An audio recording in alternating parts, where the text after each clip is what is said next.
Raider.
Hello, everyone. Welcome to episode 43 of Epsilon Sun, our wonderful homebrew Dungeons and Dragons, where we have a wonderful group of people that play with us, and we enjoy our time here, despite the wallowing and suffering.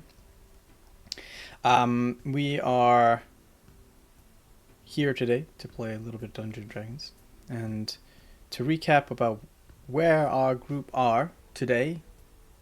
In this very moment, we have our fighter cleric to recap last episode. So, Aurora, take it away. What happened the last episode? We started the session at the end of the fight with Doreen. The various Templars and Guardsmen lying dead and broken around us. The party went through various means to ensure that the Flame of the Warrens was properly taken care of and that we all healed each other as necessary. There was a couple of discussions, a horn, and it was very apparent that we needed to leave now. A pass without trace is thrown up. Lokar yeets Doreen's corpse over his shoulder, and we are in. As this is happening, we are in a back and forth with Alabaster about whether or not his suicidal intent is necessarily in his best interest or in the best interest of anyone. It reaches a point that Aurora straight up tells Mag to solve the problem. He gets suggestion cast on him, and we are able to convince him that his intent is not where it needs to be. We are chased throughout the gardens as the guards are in pursuit. We are able to eventually lose them as we quietly escape through a sewer grate. There are numerous individual things that we all contribute in order to get out of the city before venturing into the mountains beyond and away from the wall. We take a short break. Mag informs Aurora about how he has arranged for a kind of vision or communication from her god to come back to her. It should take about a week. And as the party gathers its things and loots what remains of Doreen, we head off around the north side of the city towards Hargrove. Uniquely, Aurora seems to be completely immune to the exhaustive effects of the heat. And she's also seen mirage images from her mind as remembering a time where Gerst did not exist as it does now. While her little brother continues to annoy Lokar at every possible opportunity. We eventually hit a point that, there is a kind of a small village or farming hut No, that is on fire. it's a valley A with valley. smoke coming out of it, like a dry riverbed. That is a way through, parallel to the walls of Gerst, and you chose to venture away from that. Correction, there is a small gully with smoke rising out of it. We heard some screams, but we elected, due to their current situations, to completely avoid it. Um, leaving whatever fate had for us there. We eventually get to Hargrove. Um, there's some back and forth with the guards themselves as Aurora introduces the Baron, who is very fancy and very fabulous, to the rest of the party. Um, the Baron informs the party that he did not know of the Aurora and her family's pending arrival, meaning that such word was never sent from her dad. And they are left to their own devices as numerous slaves attend to their, comfort and needs. Mag sends a message to see if Aurora's dad's alive. He responds that he's alive in the Crucible of Ash and hiding from various other White Cloaks. And as the party kind of goes back and forth of, what their plans are, and before that can really formulate into much of anything, her master, Vonder Steinwind, appears and looks directly at Lokar, saying, "I didn't expect a Crimson Spearhead." Yes, indeed. And we will pick up right at the end of that sentence in a very tense, stare off between Vonder and Lokar. Where's Hargrove? Where's Valley?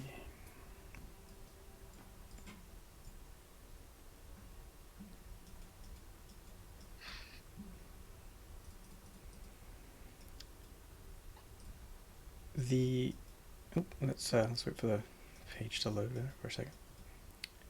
The atmosphere in this plush, luxurious sitting room has grown tense with the approach and appearance of a large, stone-born Goliath. His aged, chiseled facade takes in the room before his sunken eyes lay finally on Lokar, sitting across the room.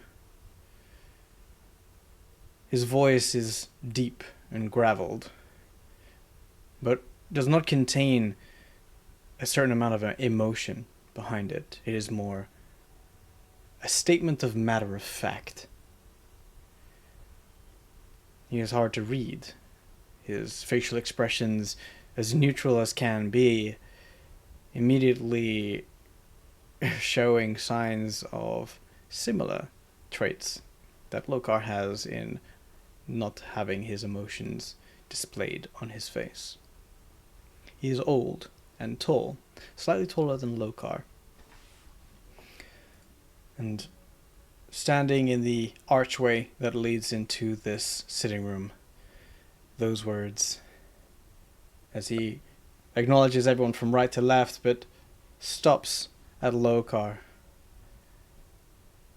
His voice is left to sit in the air as he says, "I didn't expect a crimson spearhead." Mister,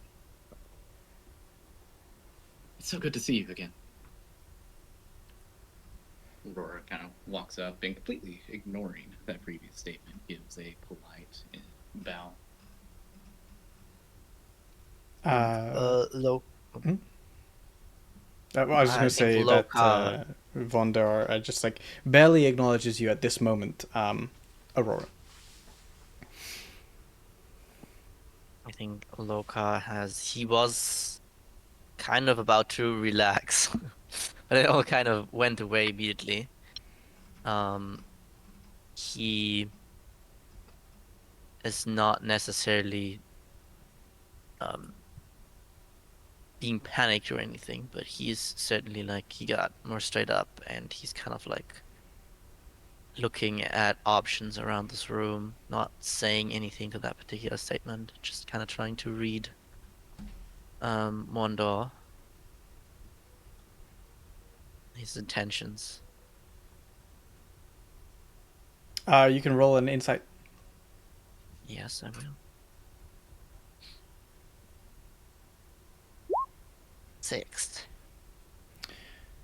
Goliaths in general, including yourself, are difficult to read just due to the nature of how they present themselves. Emotion has never really been something of a strong suit on your behalf, anyway. He is holding a quarterstaff that seems to be well used, and it has iron ends, like a training quarterstaff. He is wearing like linens and slacks as if he has just come from training. And it's very hard to ascertain one way or another what his intentions are. As he stands there in this very moment, like very motionless, like a mountain. Your exits, if you wish to pursue them, are 2 windows to the west, an archway to the east, and the archway to where Vondor is standing. He looks at you, and the only thing that you can notice with your roll is that his grip on his quarterstaff, as he's like one end is on the ground and one hand, it's like vertically standing up, and he's holding it. His grip slightly tenses.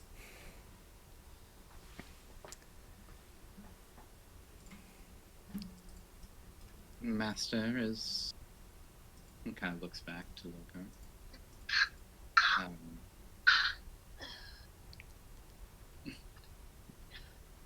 I Fine. believe that was his old guild, Master Vondel. Is that something I should be aware of? Few beats of time passes without a response or a movement as Vondor continues to regard the other Goliath sitting in the chair across the room from him. Before he responds, Lokar, is there any action that you immediately take at this point?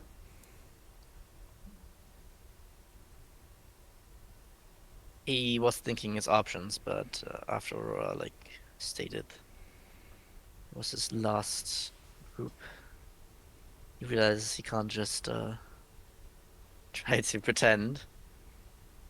But he's still really unsure about these intentions and the whole situation. So I think he just gets ready for whatever.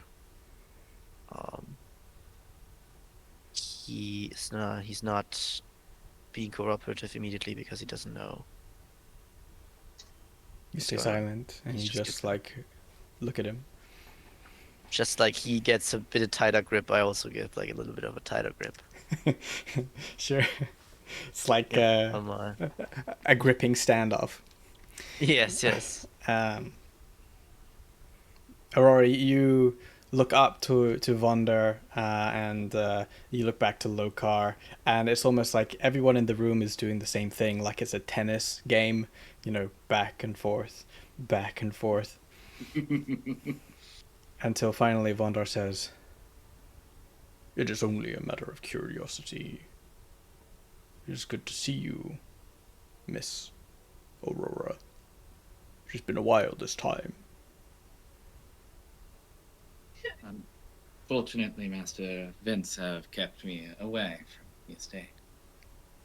But I do not believe I will have such problems for some time. Excellent. I believe it's been 214 days, 13 hours since our last training.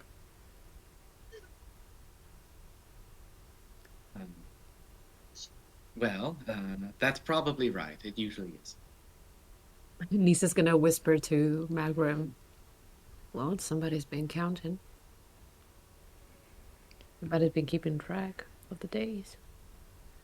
I assure you, Master, that I have been keeping up with my disciplines. You see a very nervous sweat boiling on the back of her neck. As usual. Yeah, Vondor. Nisa's weirded out by that. I look forward to seeing if that is correct. You wouldn't want to lie to me, would you, Miss Aurora? Master Vondor, I have given up lying to you at all times. his facial expression changes ever so slightly. A curling up of the side of his mouth is what can only be construed as a form of smirk or smile, and says, "I'm sure that it is a surprise to see you here. And Madame Viturin, welcome to the estate. We had no idea you were attending. Forgive me for how I present myself. I have been training.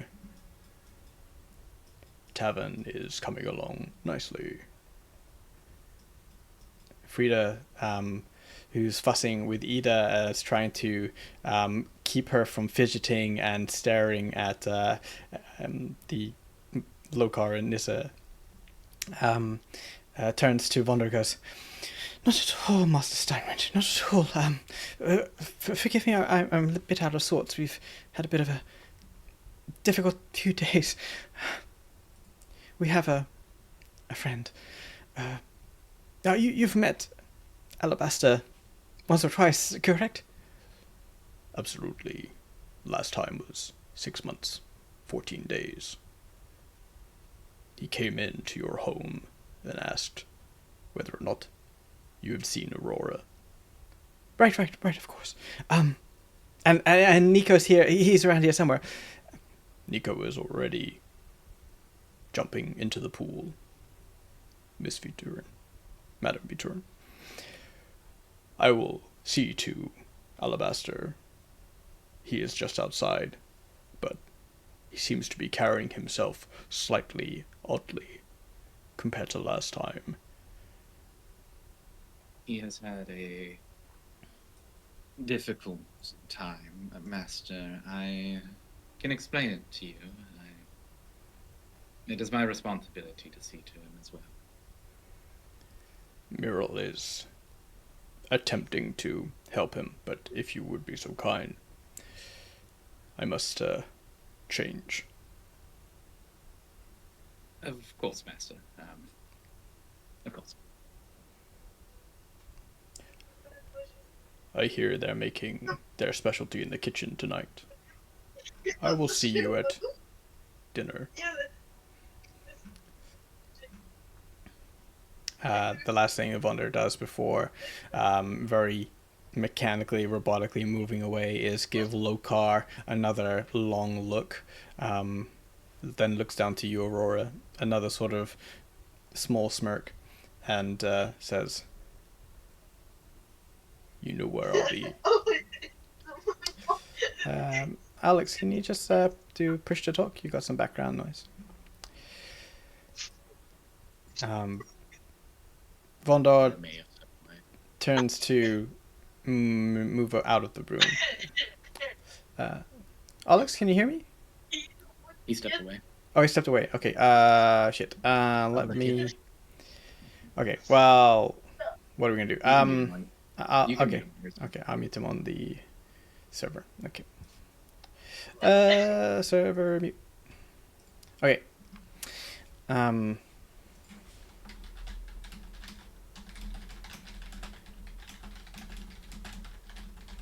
Okay. Vondor turns away. Does anyone stop him from going away? Cool. As Vondor steps away, he goes out of shot, but then makes a turn, and you can see as he passed by here, he's like looking once again into the room as his very heavy footsteps are heard, and all he does is keep his eyes on Lokar as he moves in and out of visual.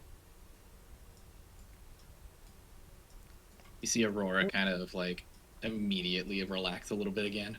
Fucking, I'm in so much trouble. What's up with that guy? Aurora, are you flustered? Huh?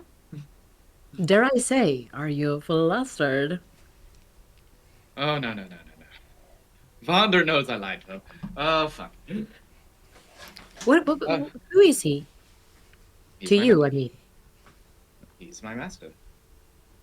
He has taught me everything that I know, and specify?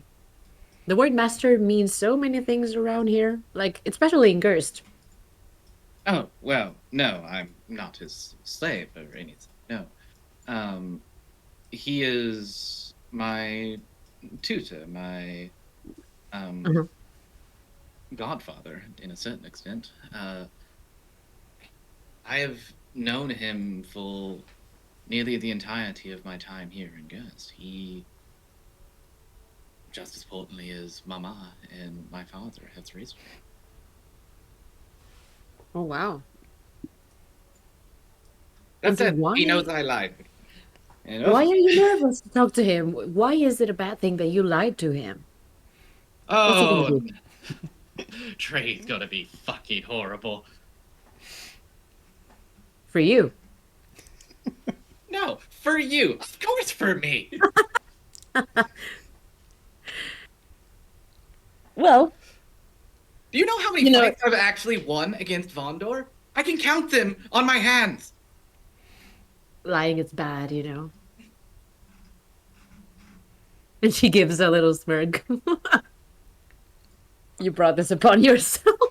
I have done nothing wrong. What Look, is we can still leave. We can still, you know, book it. You see her grasp Nisa on the shoulders and just look directly with the most serious tone ever. You don't understand. If you run from Vondor, terrible things will be done to you. what is his position in Okay. this household, Aurora? Huh? What is his position in this household? He is the master tutor. He is one of the Baron's most valued assets. What do you know about him? Well, quite a lot in the grand scheme of things. He is the one I spoke to you about that may be able to help you with what you seek. He is exceptionally well traveled. Oh, she didn't let go. That's why I was saying that. He's just like, okay, you, okay, enough. Okay, you can move away. No, okay.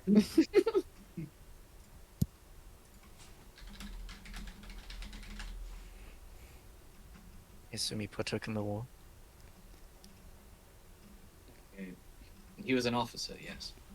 He doesn't talk about it much, though. Understandable. Grand scheme of things, most of you don't.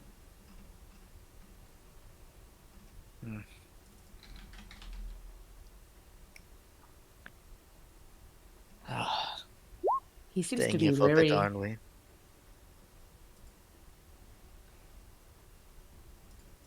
I have Uh, no idea what to do with that. roughly time of day. It is later afternoon. When you arrived, the sun was at your backs, casting like long shadows over the estate. But the Baron had already said that he has to deal with some matters. That he just needs to finish up with the half elf that you saw, Tiro, and we'll meet you at dinner, which is soon. Gotcha. We just stay here for a while, don't we? Or we want to, at least. I mean, we don't really have a plan yet. Right. I was gonna say and, that. At least until we Okay. have like a solid plan and we get our strength back. And This I probably have to definitely take beats the care of the... alternative of wandering through the desert. Yeah.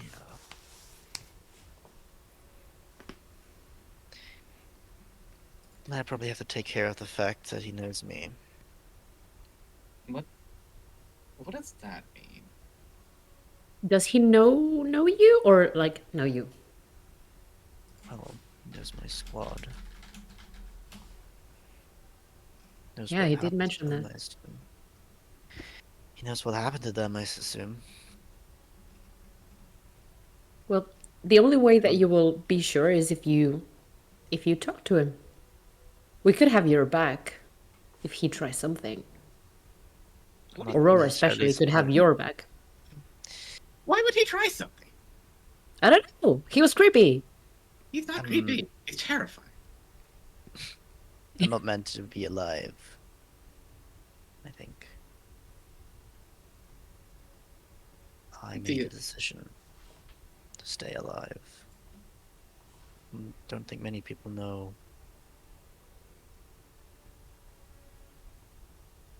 That My squad shouldn't exist. is equally concerning.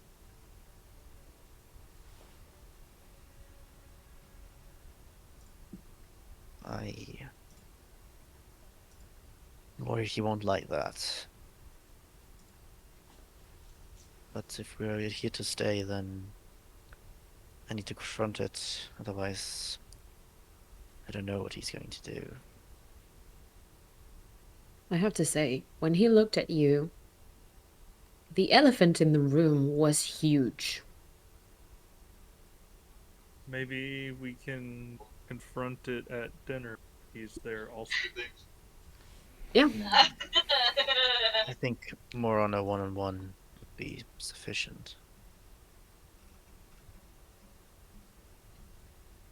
I don't intend to drag in the Baron or whatever fancy people are here into whatever conversation is happening between us. The conversation at dinner will likely be around the Baron and Exactly. everything that's going on Guest. I'm sure he'll be very intrigued about. Oh, If push comes to shove, I might need to get out of here. you could always corner him in the gardens. After dinner. I think I'll. I'm just kidding. I'm just kidding, Aurora. Sorry. I'm just suggesting that maybe Lokar could find or try to find a proper time to talk to this Wonder. Yeah, Wonder. Maybe, or maybe tomorrow we could wait until the sun is up again and, you know, talk to him in broad Alright. daylight in the training grounds. Does this place even have? Yes, of course it has training grounds. It I has a just don't bloody know pole. what he's doing with the information he just got, so I think I need to. He's changing his clothes. Huh? That's what he said. Oh God, my. Please, Ilmata, preserve me. You two are thinking of this far more than you should. Vonda wishes no ill intent. Chill. I refuse to believe it. Great. If You're say scared so. of him. Of course I'm scared of him. Have you seen the man? He's the only Oh, one I have. worthy of my fear.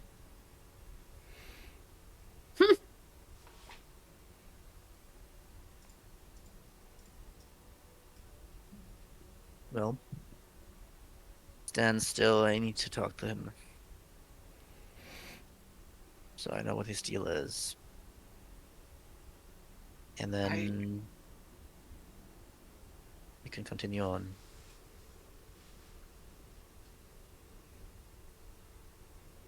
Okay, so at least we have the beginning of a plan. Step number 1, talk to Vondor. Step number 2. And she looks at everybody expectantly. And Need to make sure- free profit. Need to make sure Allie doesn't lose his shit. He's not taking it well. Oh, yeah. As you say that, you hear like a clattering of armor against stone and a couple of gasps from two of the water genasi as Alabaster is like slumped on the ground. Oh my god! Down. You run to the window. What He's- have- He's Yeah. not up there. He's in the hallway. Oh no! Shit! I just I thought ran it was out of the- outside! I thought it was outside!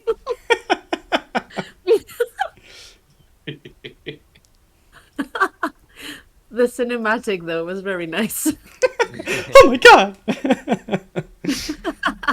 Sure. Um, as you run over to see what's going on, Alabaster is breathing heavier, like he's been running for a while, and the tendrils of a telltale disease that are visible just fractionally on his neck seem to be inflicting more damage on his skin. Like it's very irritated and red for a Earth Genasi. He is also, in a flop sweat, having like some form of fever, and his helmet's on the stone, and he's looking around slightly wildly in a state of like just trying to catch his breath. I'm all right. Stop fussing. I'm all right.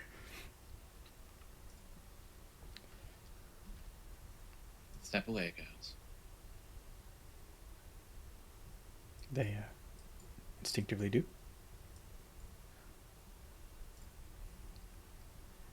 Allie, can you see me? Yeah, he looks towards you. His eyes are a little bit wild in terms of like not really fixing on you. They're kind of like looking up and down and around, like, yeah, not perfectly focused on you. I could see you. He's just having a hard time. Maybe if maybe the sun was a bit too hot today. I just need to lie down a bit, I think. You are laying down, more or less. He's sitting. Oh. But I have an idea. Could I summon Stinky from his pocket dimensions? you Precious? certainly can. Pockets is precious. I'm gonna start repeatedly casting gust to like blow air across his face to help cool him off. Oh. Sure. You waft some cooler air, well, still hot air, I suppose. And he looks to you with a sort of like thankful nod, but still breathing heavy. Stinky is there. Everyone like Alabaster goes to the smell. I'm sorry. He just he does that. And I'm gonna turn to Stinky and talk to him and go, I know you know what this is. Like pointing to Alabaster. Is there no way to stop it? Is there no way that you could run to the boss and ask him to stop it, please? I know that you've been affected by it too, but is there really no way that we can make it at least slow down a little bit? Stinky looks up to you, Nissa. Like he does a tentative smell of Alabaster and recoils ever so slightly after his sniffs, and he looks to you and goes, "You know me. I do anything you'd ask me to, just we can fulfill our contract, Nis. But I'm not that kind of messenger, and he's not that kind of contract dealer. If this guy is got a little too close to whatever it is, then that's on him. Just like it is on you." Well, I didn't. If you recall, I didn't get close to that fucking thing willingly. Maybe this one did. He smells far more potent than you, for sure. I feared you would say that. Can we at least, like, I don't know, alleviate the symptoms? Make it not hurt? Stinky looks up to you and like he starts to do the gesture of a claw across his neck, like as a question, like, "You sure?" No.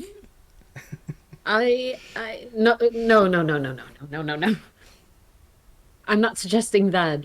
No. No.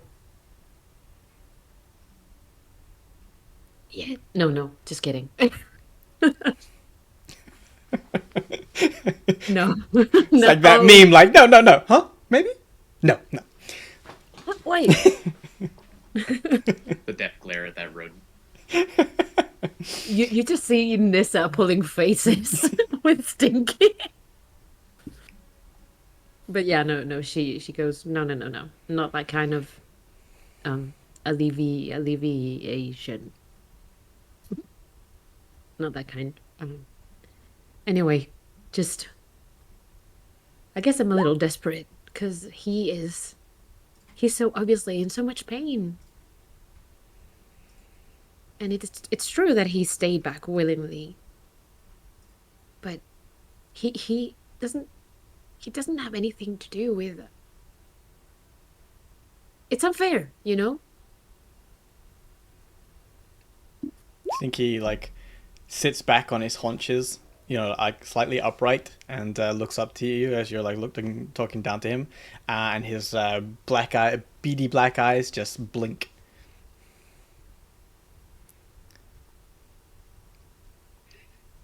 It's I know, too much for your fluffy little brain, huh? And she pets his head lovingly. From behind you guys, a female voice breaks this sort of like tension between Nissa staring and making faces at Stinky. And Ida is like crouched down, like in a squat, looking at Alabaster. And her little voice says, "You hide in your shadow, in your smile. I can still see it. Can I have your eyes when you die? They look Huh? nice when they glow." Are you talking to me? No, Ida is talking to Alabaster. Oh, sorry. Never Al- mind you. Frida like comes rushing out and says, "What did we say about these sort of feelings? Keep them inside, Ida. Come. Let's have some more water. Let's leave Aurora and her friends to deal with this." And Ida like cocks her head to the side and smiles, and then as Frida brings her up out of the squat, she almost like looks around like a little bit confused, and he goes, "Nice place this." And Frida and Ida go back.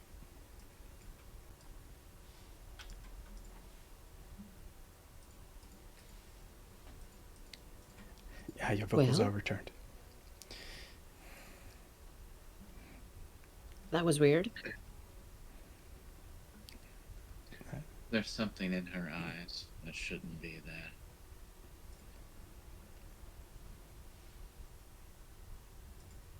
Allie, how do you feel?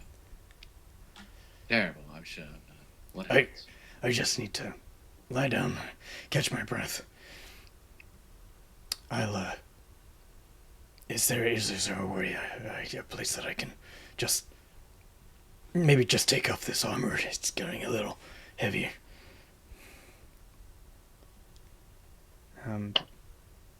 Isol comes up to you and says, "Miss Aurora, the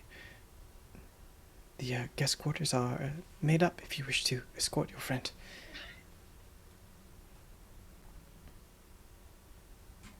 Thank you. Come on, Allie. I'll help you up. Do you need help carrying him? Or helping him? Yeah. Yeah, he's a fat bastard. Okay. No, I'll try to hook my arm around. He's a heavy boy. He's quite a lot of muscle in him, and wearing his half plate. So it's generally heavy. You could collectively struggle to pick him up, and he has some strength. He's not like you're carrying a sack of potatoes, and you can certainly escort him to wherever you need to go. I think I'll help get him up. Your friends have already taken care of that. Yeah. Alabaster's Take him. an The arm. guest room, whatever it is. Mhm. I can't see that. You far. could. You can't see. You know where they are. The guest quarters are outside in the guest house. I stayed out here, actually, I guess.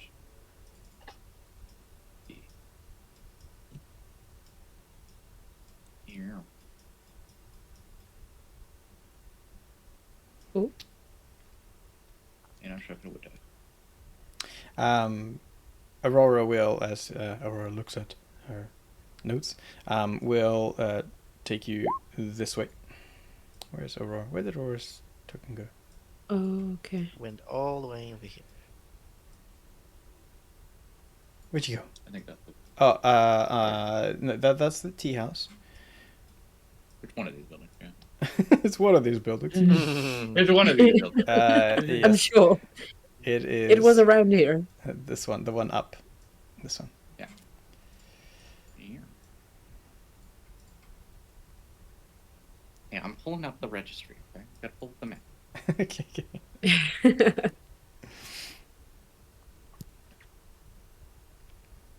And you escort Alabaster inside, and he basically just like stumbles into the closest bed, and rolls into it.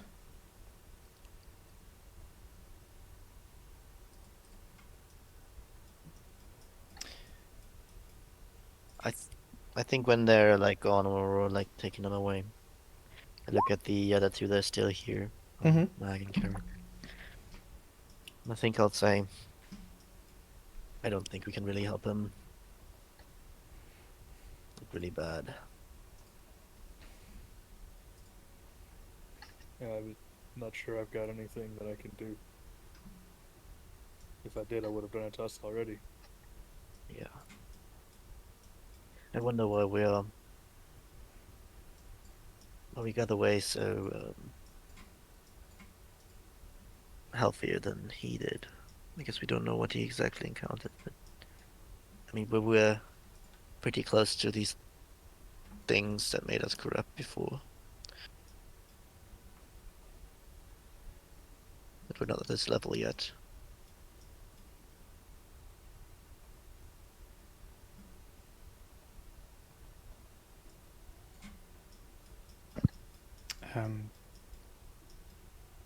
Aurora and Nissa, you are in that room. Do you do anything, or you let Alabaster just like lie down? Try and take off his armor for sure. Okay, Try yeah, and get you off. help him. Yeah, sure. He sits up and he like tries to go for the clasp on his armor, and it takes him longer than you've seen him do. You assist him taking off like the fastening bolts and help him doff his half plate. And as you do, as the plate comes off, it almost makes a sticky squelching noise.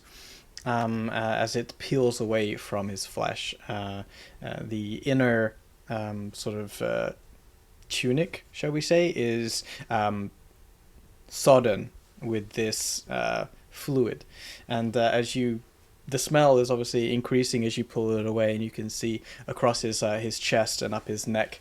And across his, more or less his entire torso, there are these tendrils, like his blood vessels are like this purplish greenish, that look like they tendrils taking over his body, and this sticky substance is like essentially this secretion of the infliction that he has. And he goes, as the armor comes off, and basically collapses down. Aurora, this is so That's- bad. Close the curtains, damn it. Okay. And I'm gonna do just that. You close the curtains, sure. Allie,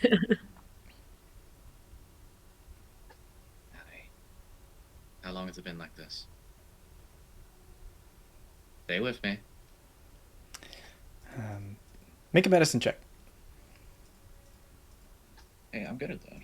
Gee. Natural 20. Natural 20. 20. Natural 20. Yeah. Ooh. I don't know. Eight. 18. Yeah, it's weird. The second one doesn't even have a skill associated with it. That's weird. Yeah. 18. You can see that before he even speaks that obviously with your affliction, Nissa's affliction, like Nissa was the first, and his is far worse than Nissa's at this point in time. And he says, I stopped. I stopped checking after the 4th day I was in the mines. I tried to get them out, Aurora. I tried.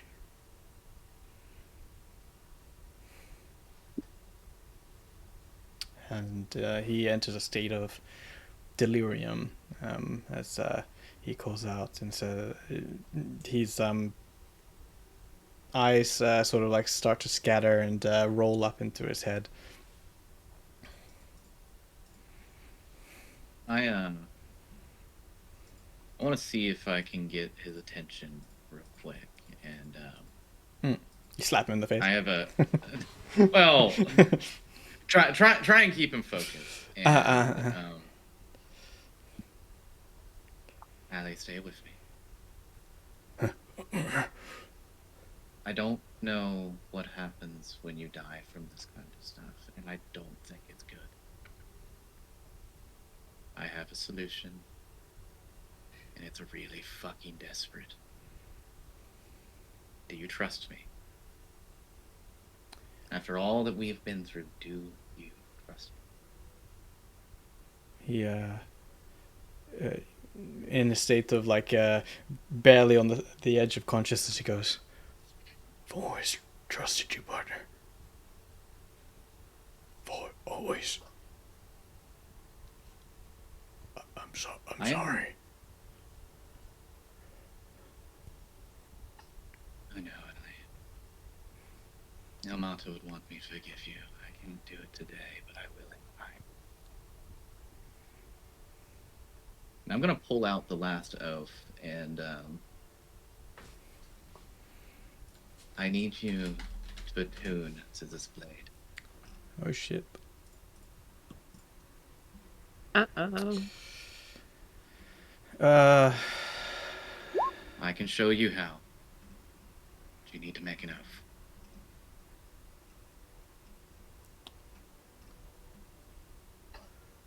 Aurora, are you sure about this? Dear. Nisa, part of the reason I'm saying this is because I don't trust your fucking rodent. Fair enough.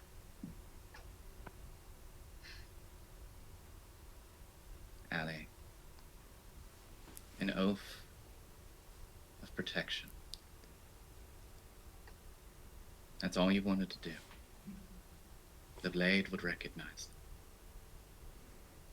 It will hold your soul for a year. I will have a year to ensure that you are taken somewhere worthy of a final resting place, free of this corruption. I can do that.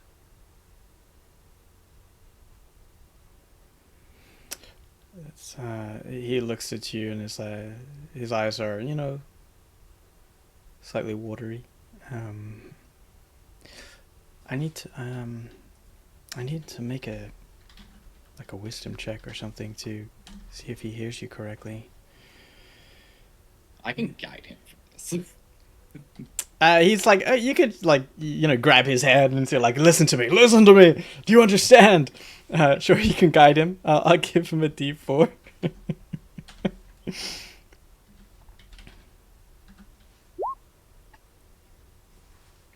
Wow, that's maximum guidance. Just as you seem to think that he's like getting to a point where it's beyond his ability to hear you, you grab his head one last time, and his like eyes snap and focus for a second, and he goes, "Oath." So I'm so tired, Aurora.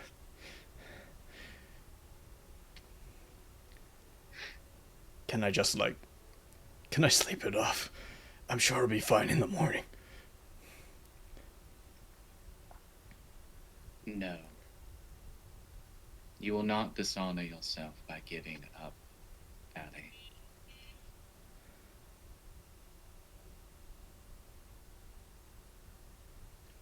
Make a persuasion check.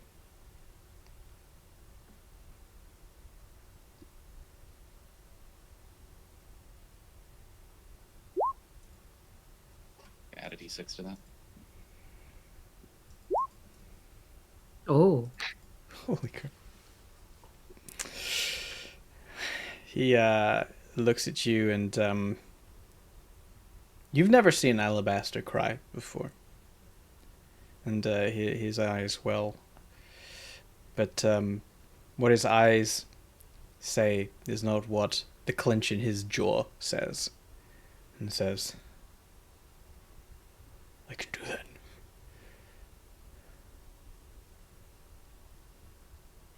And he struggles to sit up, but you grab him and you help him up, and he puts his legs over the cot there, and he says, I trust you.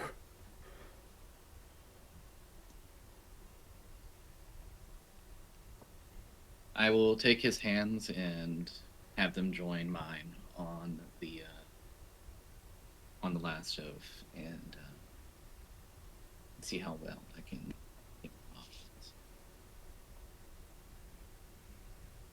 Okay. Whilst that is going on, just to keep other players in the loop, what are you guys doing in the hall?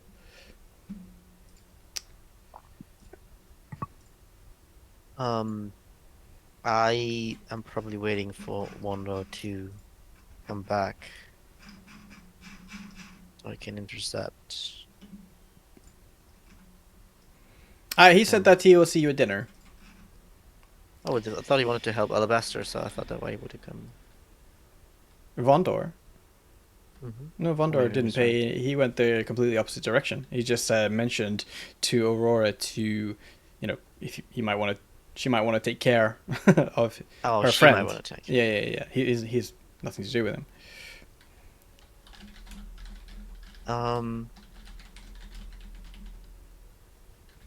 Well, I guess Aurora's not here to tell me where he could be, so I might just wander a bit. Get in the feel of the estate. Okay. Dennis can join me then.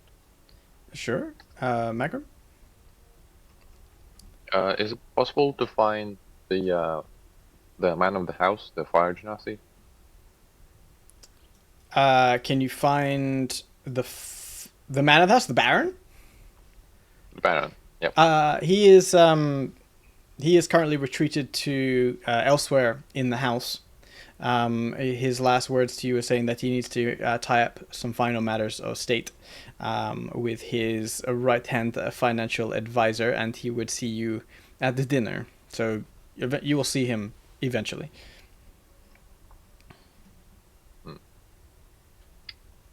Oh well. Yeah, I guess.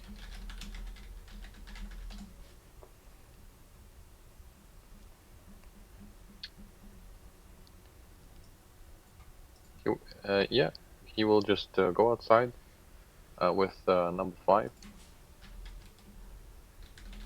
and lay down in the shade of the trees. I guess. Yeah, he'll do that. You go outside? Okay. Take Yep, he a goes stroll outside. around the garden, so to speak. Yep. And when he finds a comfortable spot, he'll lay down enough so that he can look out into the sky. It's been a while since he saw the sun when it's not directly burning him alive, and he's just enjoying the moment. Sure. The sound of the fountain is very pleasurable to hear. Like it's like almost being back in Merlington. No, Tomolazako. Sorry. Exactly, yeah. Yeah. You have like, you know how sound and scent can like take you back to a memory. It's been a long time since you felt like any sort of luxury or peace, and in this very small pocket of ground in Gurst Valley, those sort of memories of like sound and peacefulness come to you. Just as a point here, you can the gardens are all bordered by a like knee-high hedge, as a way to keep the sand out and it to be manicured. So just on the outside edge of the hedges is like a tiny amount of sand, and on the inside it's lush garden. It is slightly damp from recent watering, but it gives this nice sort of cooling effect as you sit under one of the trees. That's nice. You will send number 5 to climb the branches of various trees. Albeit for Magum. He's waiting for Nissa to come back, really. Okay. And sorry, Kark, finally. Karik kind of hangs out in this little lobby for a minute, just staring at Ida, trying to figure out what the fuck. 'Cause Sure. what the fuck? But like, Just a Karik's like, loading I know sign. something's up there, but I don't know how to start approaching that subject. And then he just wanders off into the garden to wander around and look at stuff. Let's say Jasper like leaves the room as you like say looking that way towards like you're just thinking what the fuck, and Jasper like gives you an expression of basically the same thing and says, mind if I come with you? There's some freaky shit being said in that room. I don't want to be a part of it. Yeah, sure. Let's gonna go take a walk, I guess. Kill some time. We'll just like actually I'll give you control over Jasper for the time being. Can I do that? 1 second, just so you can like drag him around with you, so I don't have to like chase him. Jasper now. Give me your best Jasper accent. No. Okay, you should be able to control No. Jasper now. Cool. Meanwhile, sorry, go ahead, Pepper. You don't have to do it immediately, but he would probably like maybe ask like about Genasi, when he could find Vondor, if he can find him. Sure. You come across a elderly water genasi who is watering the indoor plants in this corridor. And she's a little startled when you like walk behind her, and turns to you as you come behind her. Do you say anything, or you just ask? Maybe he like do like She's startled, and she stops doing her watering and turns to you, a little bit surprised look on her face, looks to the left, looks to the right, does a little bow and says, "May you find water this day? Is there something?" yeah, whatever. I Wow. So is it rude. possible to find Vondor, I think is his name, somewhere. The water genasi bows her head once more. "I am without water. I am sorry, my lord. I'm sure the master is in his office." And that would be "I am without water, my lord. I will try and find someone to assist you. Well, okay. And Sure. the water genasi Jeez. sort of like picks up her her like linen skirt and you know wanders away, leaving you in the corridor by yourself. She's like looking left and right for someone and ends at the corridor and goes ah, and can't find anyone yet, so she ventures deeper into the house.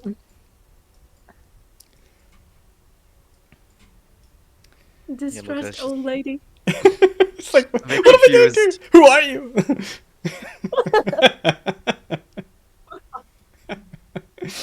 You're like, where's the master? I don't know. Okay, back in the room. Okay, let's switch up the music here to be of a little bit more tense.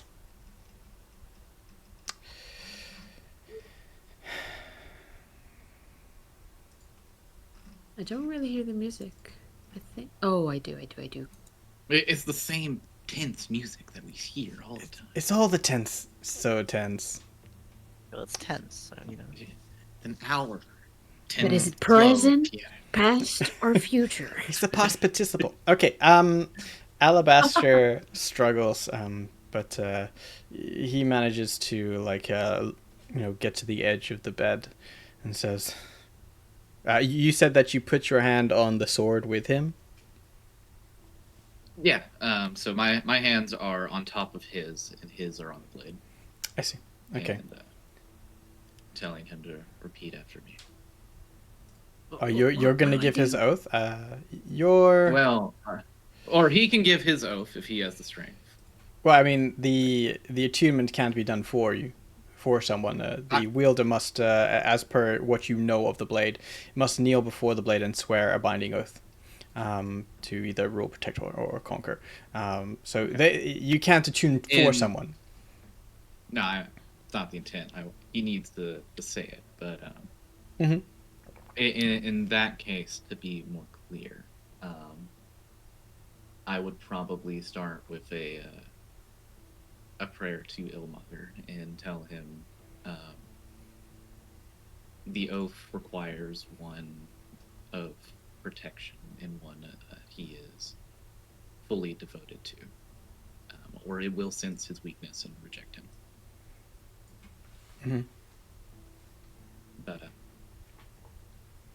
You help Alabaster off the bed, and help him hold the blade, point to the ground, and he kneels in front, holding the blade. And you kneel in front of him, towards him, so like you're holding it together.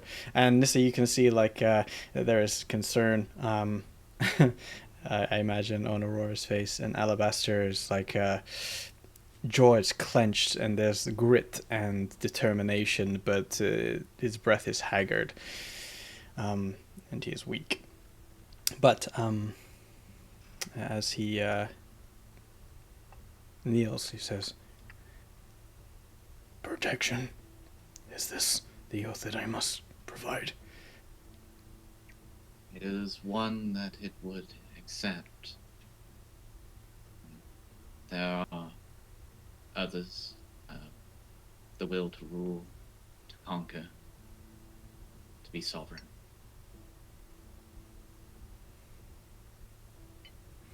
Alabaster thinks for a second, and he nods. And When you are ready, you must place your hand upon the blade and utter it.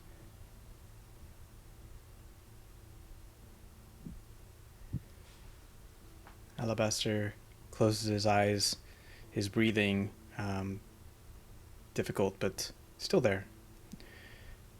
And the words come out.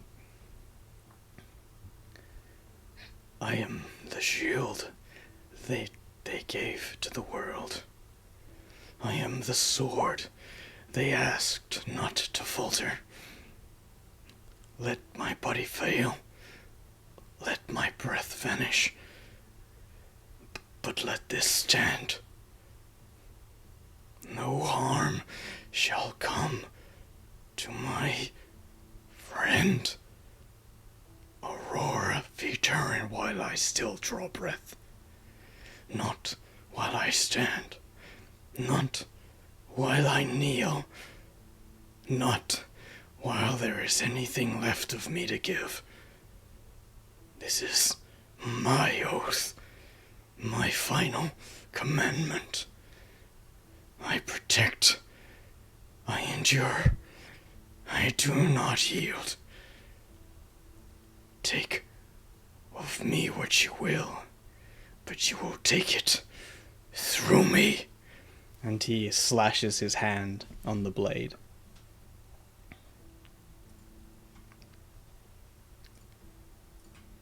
We see tears kind of roll down Aurora's face as Nisa, you would hear her praying to Ilmater, going, "Blessed Ilmater, look upon his sacrifice.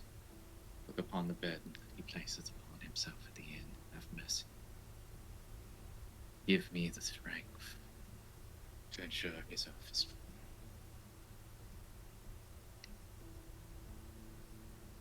And then she kind of looks up to Alabaster. "If you can lift the blade, the attunement is complete."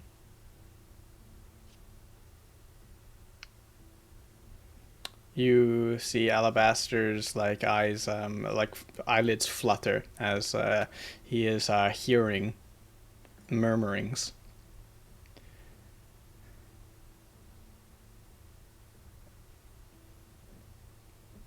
And a minute goes by until his eyelids stop fluttering, and he opens his eyes once more. His glare is bloodshot, and a single tear rolls down his cheek. Help me up. I will do my best, considering my 7th strength. I'm sure Nis is right there to help you. Yeah. Get a hernia. And as you raise Alabaster, he pulls the sword off the ground.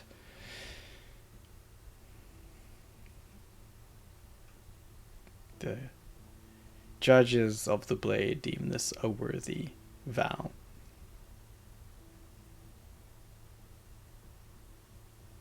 And he Should you die, attunes. should you die, your body will not wither. Your soul will be part of the blade. And I will be able to speak to those within it. Given enough powerful magic, I can ensure that you are taken where you belong. And with that, he collapses onto the bed, barely conscious, whispering words that don't really make much sense. And so he passes out. The sword the sword collapses to the ground as he stumbles back into the bed, and you let him. He's too heavy to keep him upright. And the moment the sword leaves his grasp and he lies on the bed, is another moment. You look at the sword, and then the sword isn't there, and then the sword is in his hand once more.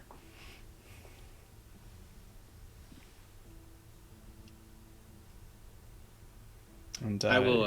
yeah, he's do still like the- alive, but unconscious. I'll make sure his hands are wrapped across the sword and kind of put a blanket over him or whatever. The cloth is right here. Mhm. I'm And then sorry you're I haven't been more useful, Aurora. Not my fault. This is insanity. But these are the means. I have a chance.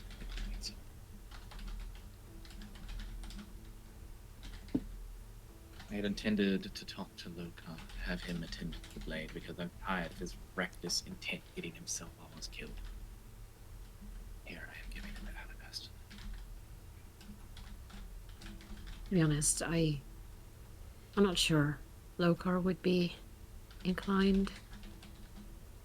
What are you talking about, Lisa? Loka very much wants to protect all of us. He just doesn't want to admit it to himself. I know that, but I don't know if he would be, willing to attune to the sword like Alabaster just did. Maybe we'd need to convince him. It would take a lot of convincing. That's just my guess.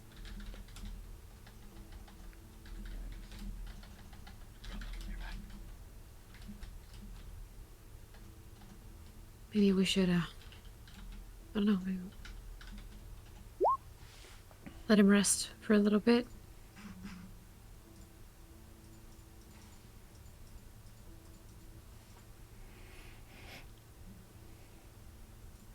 Kind of see her just like do the nose pinch, hand stretching across the face.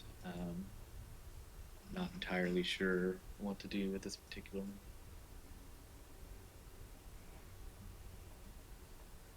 I guess if like Nisa kind of like starts to push her out of the room, that would probably be what she would accept. Yeah, Nisa will place a hand on Aurora's shoulder and give it a little squeeze, and then just quietly walk out. Alright. Ah! I jumped into the hedges. How about it, Dario? That would be very, very in character for Nisa to just Like flop into the exit bushes, the like. yeah, exit the house while looking backwards and yeah. Sure. Stumble onto the very manicured gardens, stepping onto grass. Yeah, Would Nissa like, have actually whoop. done that before?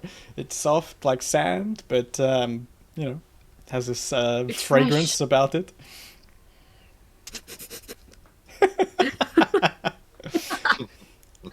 Cool. You see, like, despite you panic a little bit as you step onto the grass and you look around and you see some water genasi going about their business. You also see Kark and Jasper like walking out around the grounds, and you also see number 5 jumping around the tops of trees, and as that draws your attention, you can see that Magrum is just like sitting under a tree in the gardens. Where is it? Oh, okay. These are Yeah. so big. Okay. It's a big estate. Yeah. I'm gonna follow number 5 back to Margaret. He's like on the trees, like where Magrum is, so you can just like go over there if that's where you want to go. Okay. Meanwhile, back in the house, the elderly water genasi comes back to the corridor. Unless Loco, you've moved on. Okay, cool. No, you can move on. It's cool. I think you moved a little bit. You check all the doors, look which one you can open, and look for like another person you can talk to. You've been snooping. Okay. Yeah. Sure. He was looking for a toilet. This isn't where I parked my car. The back in the hallway, stuff happens, but you're not there. Yeah, I think when you hear something, he probably goes back out. Okay. The lady tiefling, who was introduced to you as Mr. Lin by Aurora, nods to the water genasi lady and says, "Very good, Hoshim. Back to your duties. The day is not out yet." And Hoshim then says, "May you always find water." Oh, sorry. May you always find water. And she is going to go back to her duties and gives you the side eye, Lokar. And Maestra Lin is this lady, just for your benefit. And says to you, "Apologies, Master.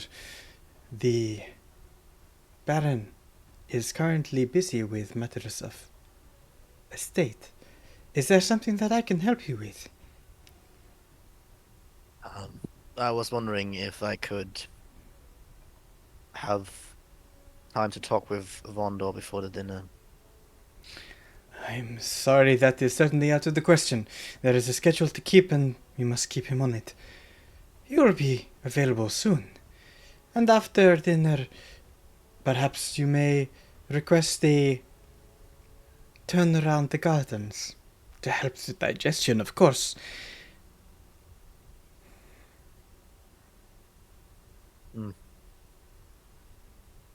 All right.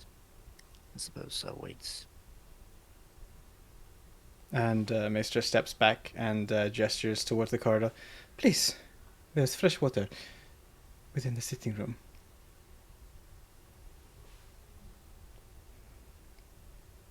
And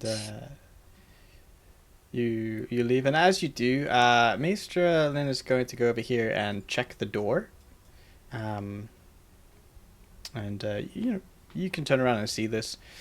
She tries the door, and it is remains locked. And she gives a satisfied nod, and then follows you.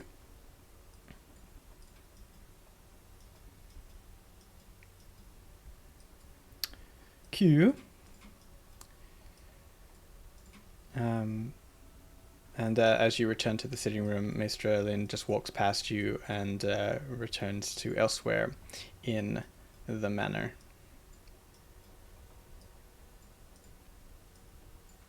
Oh, yeah. Meanwhile, outside.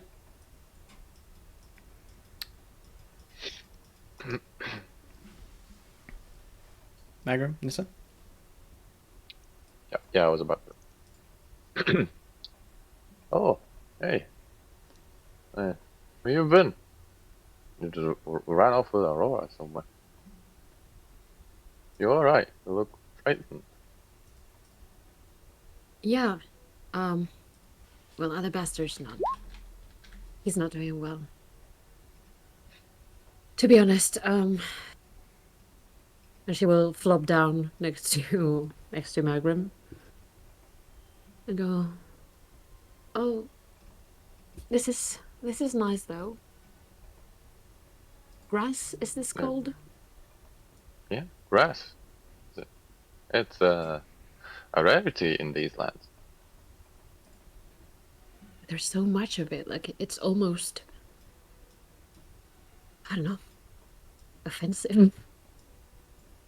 Oh, well, if you go to this place called the forest, you're gonna be mighty offended to the places where I'm from. It's everywhere, and these trees, even more of them. Yeah.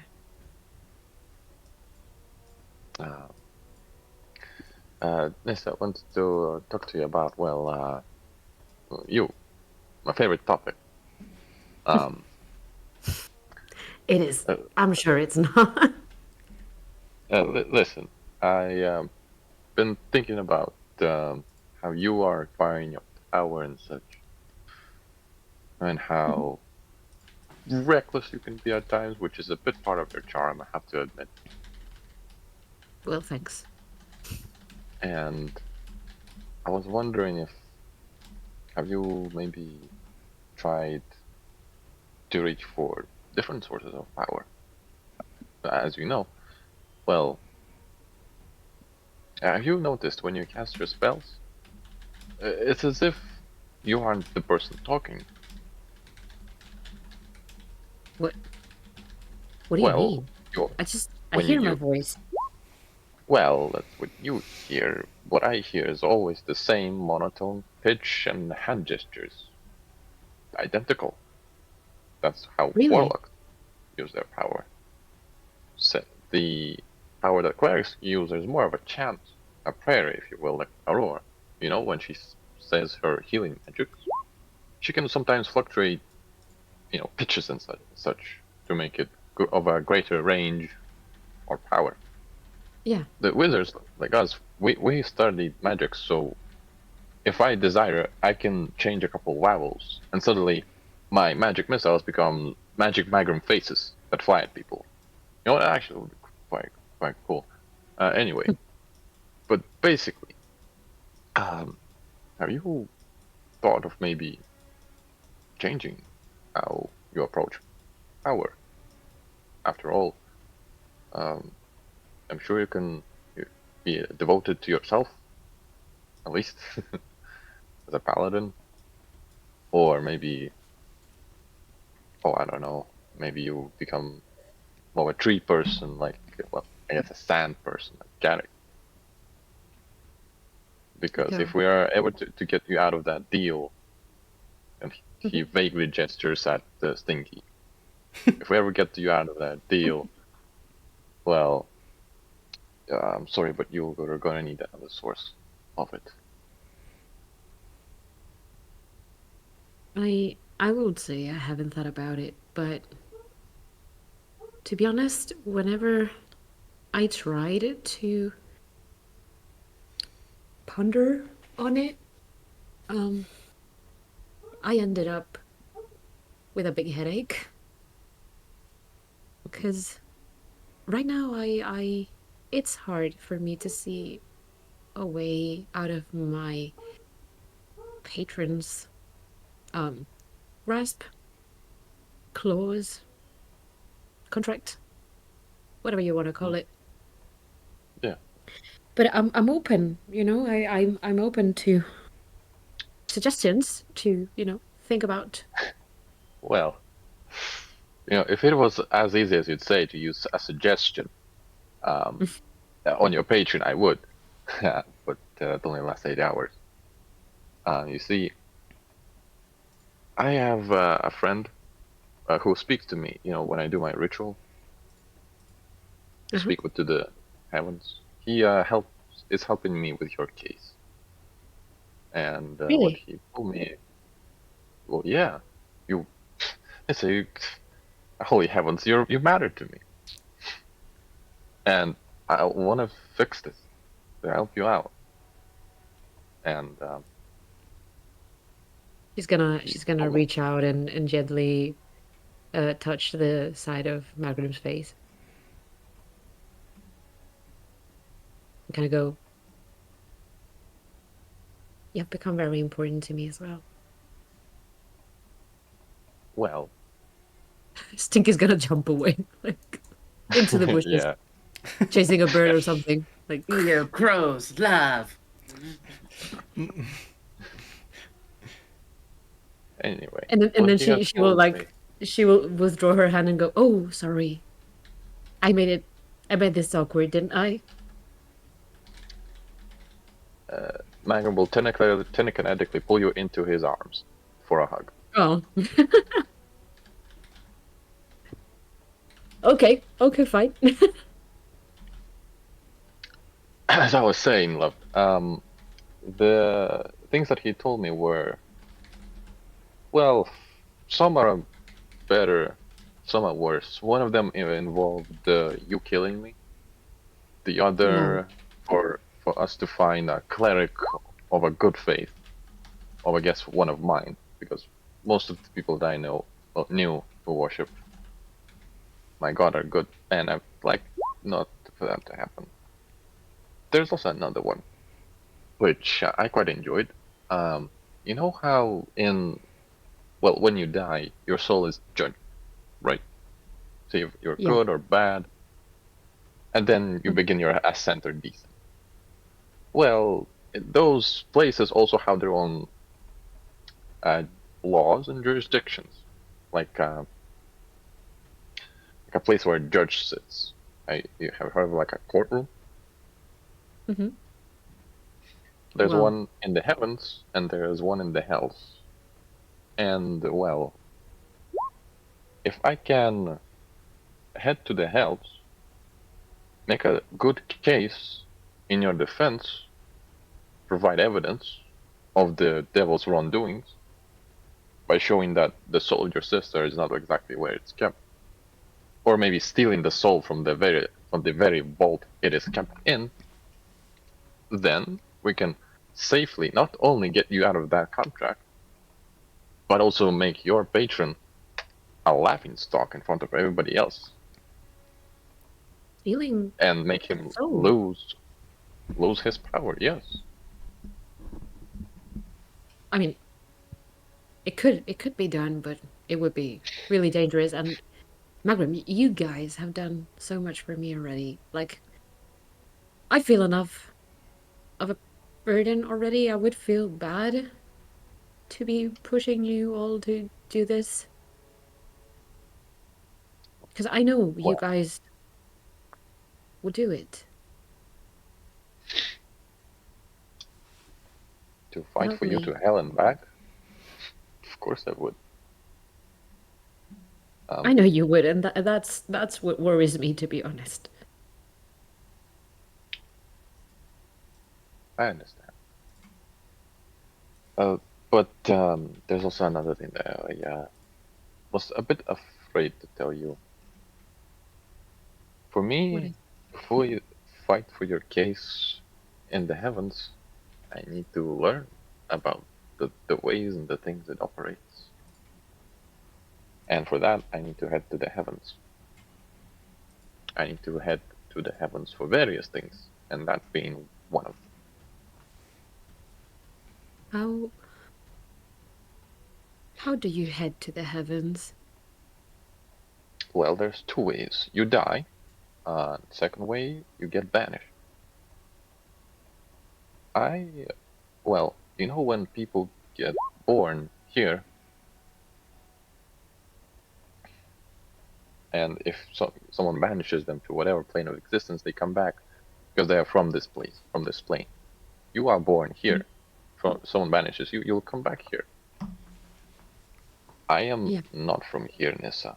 I am from up there, and he'll point in the direction of the sky and the sun. Yeah. I want to speak to my divine messenger, if you will, and see if he can banish me back to appeal to the various gods themselves to see, well, for them to probe my memories, to see what is really here, the corruption, and he vaguely moves his hand where your infection is, the demonic corruption within. That this sickness is plaguing the land and the people. I'm not sure if I will come back the same Magram, but I'll do what it takes. She will, watch Magrim as he speaks, and the more he speaks, the more vigorously she shakes her head. It's like, no, no, no, no. I don't want to have to risk so much. Not me, not you, not anybody. Well, Alabaster is doing. I don't know if he's gonna make it, but he was affected by the corruption because he stayed back in the mines to. to save kids, I understand Yeah. that. And I that's a feel very so guilty. guilty. Why? I know the corruption is not my fault. I know that. But since I am tied to the one who caused it, I cannot help but feel that there is more that I could be doing to prevent it from spreading. And I am not doing enough because I know nothing, next to nothing about it. Magram will stop Nissa from talking by giving her a kiss. Oh, Whoop! I don't know. The funny thing is that she will keep talking for a bit. Woof, woof, woof.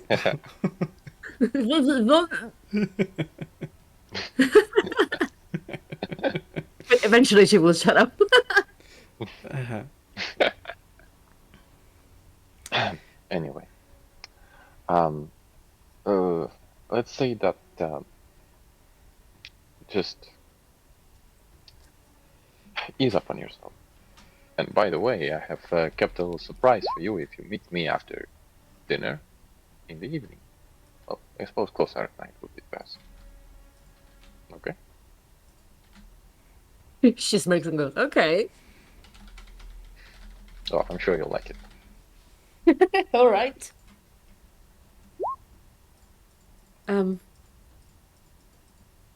Still, Mavrim, I will give, what you suggested a thought. Just keep in mind that I will not have any of you risk your lives any further. If I can prevent it, of course. But I will think about it. Okay? Okay. Sure, you will have a great think about it. And when you come back to it, we'll already be in another battle, saving each other's lives. I'm sure. I'm certain. The sun looks good on you, and in your hair too. Meanwhile, across the other side of the courtyard, Aurora, Extremely serious conversation going on.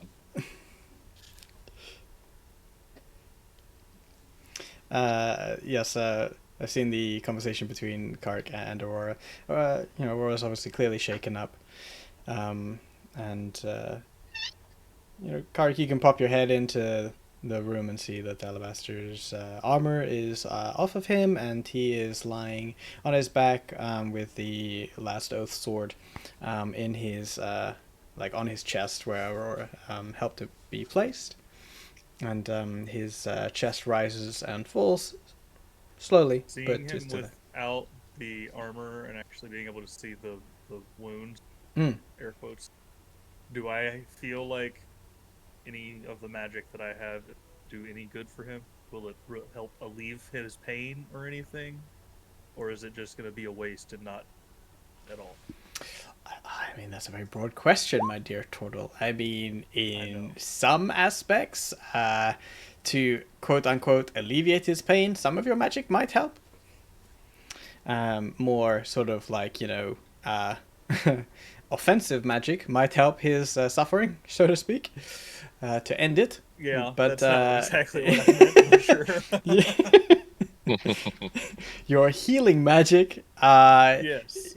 So you perhaps have tried this on yourself, and yeah, I know I'm not going to be able to fix the underlying cause, but I was hoping maybe alleviate some of the pain he's. Let's roll a medicine. What do your keen turtle eyes see? It is slightly startling as you look in and see Alabaster's, actual wounds on his chest, so to speak. Two things happen. One, the startling realization of the fact that you are corrupted, and corruption grows. That this could be you. Eventually, perhaps. You realize the fact that, despite being in your shell, you've never really felt quite right ever since the mines, despite, your constitution to resist it. And it gives you that feeling of like, this is inevitable. The second thing is that you almost lament as you see the fact that he is diseased in a sense, but the magic that you hold is not for this nature. In fact, this is a twisting of nature.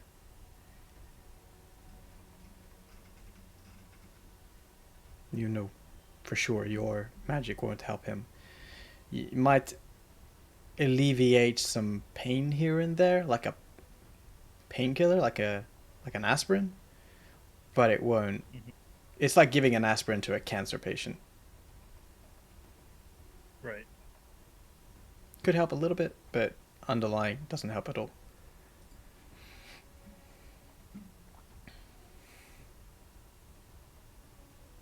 I'll give him a first level cure wound.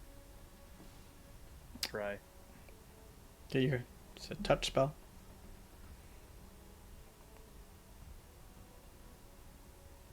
Open the door.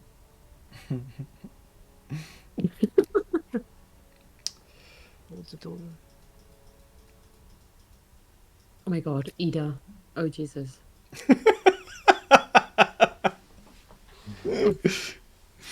Poor Lokar.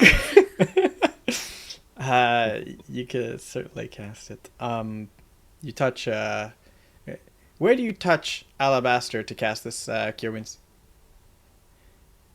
Just his chest, just a very light touch, hand like Okay. on his sternum. Okay. Good touch. On the uninfected part. Sure. That happens, and you close your eyes and you put the healing energy into him. And for a second or two, you can hear like a rasping in his breathing stops a little bit. You feel like you've done as good as you can do. As you turn to leave and you get to the door, you hear that faint rasping returning.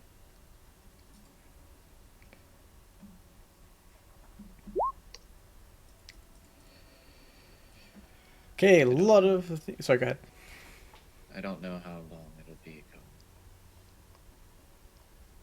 A day, a night, perhaps, but I know I don't have the magic for it. I don't think you do either.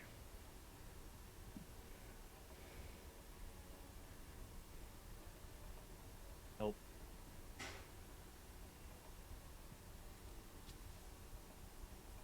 They need to figure out one. There has to be a cure or something. It doesn't affect Mag at all. And I've been dealing with it way better than the rest of you, so I'm likely resistant. There has to be something to do that.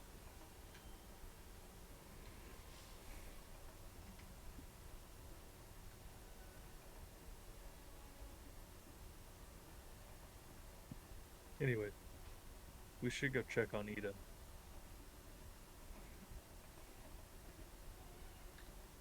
Yeah. She's batshit insane, isn't she? It seems like that may be possible. Can I add?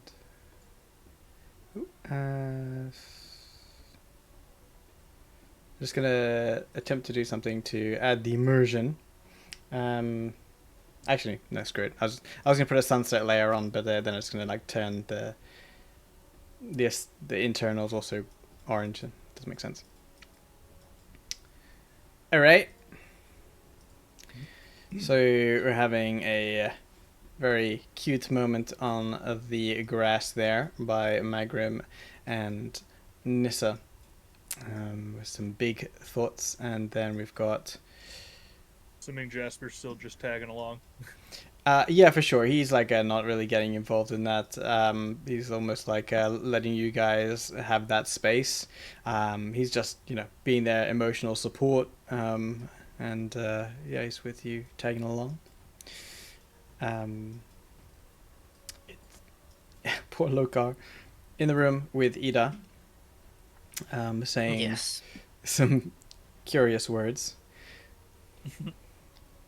Yeah. She probably doesn't answer to what I say, right?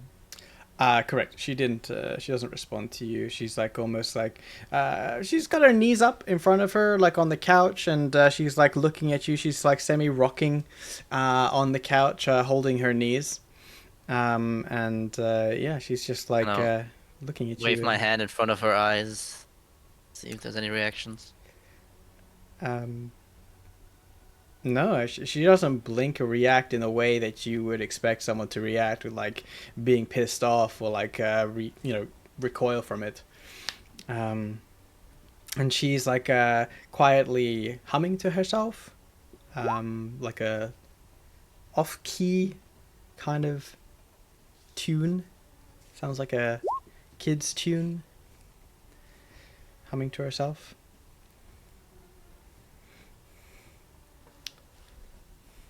I think he's gonna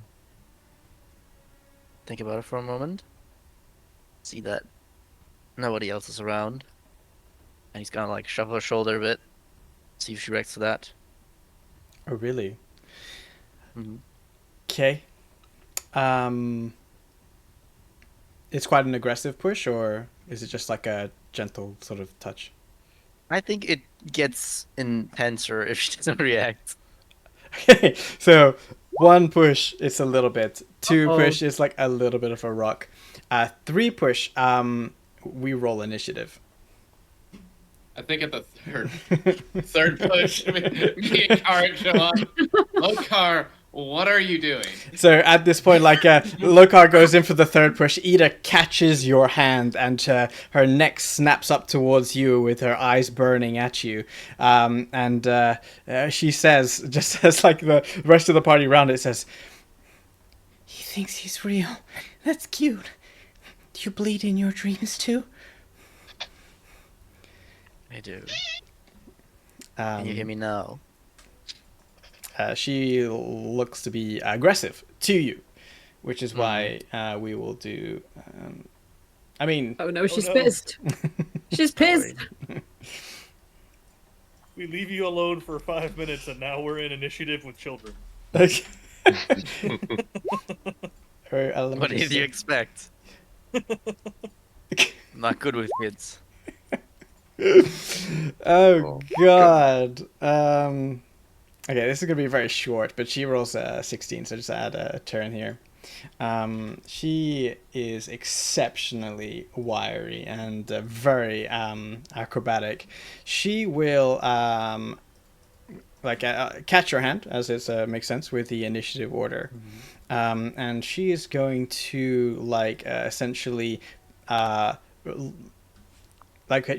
said she had her knees up by her chest. She was holding them, so she's going to stand on the couch and she's going to attempt to flip over you and catapult you. She wants to use her acrobatics to shove you and throw you across the room. Okay, acrobatics. Okay. As in, we want to do, because, we've got Magrum using his Arcana to do As long this. as everyone else from now on is allowed to do it. You want to use your acrobatics to shove? Yeah, if you can describe it. Yeah, sure. You can obviously resist it. She will roll. Think fast. Oh god, okay. She attempts to do this, and she grabs your hands and steps on your wrist, flips over you, and you can feel like she's bending you backwards, but your monk training kicks in, and she flops to the ground right behind you, immediately flips over on almost all fours, and hisses at you like a cat. Oh no. He destabilized her. Ada, Yeah, I can would you like not? to. I would like to grapple her. Maybe the crit gives me advantage. From before. Sure. And I'll say, can you hear me now? You can attempt to grapple her, but she's not giving you the time of day. Her dexterity roll. That is so great. She rolls the exact same that you did to prevent her from flipping you, and immediately it does a roll away and dodges. So she's gonna you miss grappling her. Can you hear me? She bares her teeth at you. What's happening, guys? It happens so quick. And we've got this scene where the rest of the people come in out from outside, turn the corner, and there is this situation to deal with in the sitting room. I think as this escalates, you're just going to hear Aurora in her best police voice command Ida to stop. You're gonna cast command. Do you have command? I do have command. I always have Okay. command. She needs to roll wisdom save. Yep. Oh. She immediately. Well, it's on her turn, right? But it's technically her turn now, theoretically. She immediately sits her ass on the ground, and starts like holding her knees, and returns to singing, humming this tune, this childhood lullaby tune, and she does that. She fails a wisdom and stops.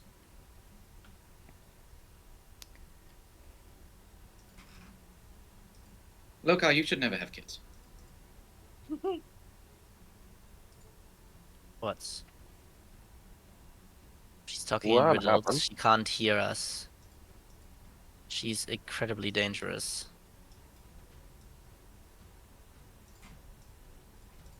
Imagine. We need Back on the to sub- get her to be able to talk. So poking the bear with a stick is the best idea. I'd rather not. Well, I'm not scared of a bear. And I think it can work wonders sometimes. Lokar, were you really fighting a kid? Why did you guys all come over here in this moment? I was just Why did you all come here right now? I was so ready. Zero regret, just mad he was caught. yes.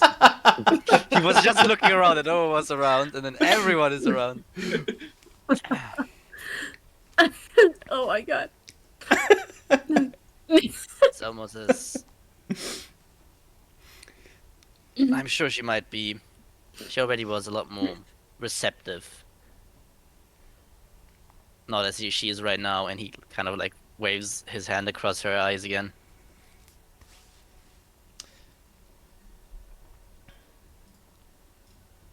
We can't just ignore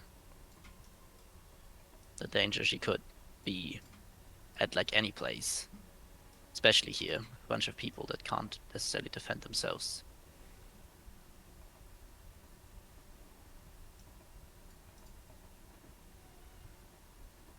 I mean, She did try to slit Karek's throat at first. what? Yes, when she appeared in the garden. She didn't have a blade. She just appeared I behind guess she him. wanted to explode or something. Not sure we want her to explode in the dining room. This isn't the dining room. Yes, I mean later. She's gonna be in the dining room. Ada, do you want to sit out dinner? She cannot hear you. What?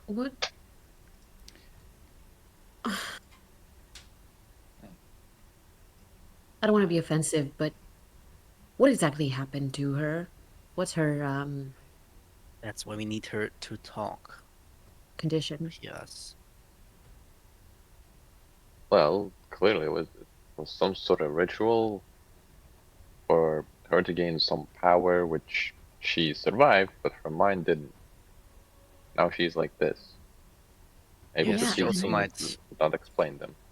You want me to She be might a also have a superhero? solution on how to deal with this corruption.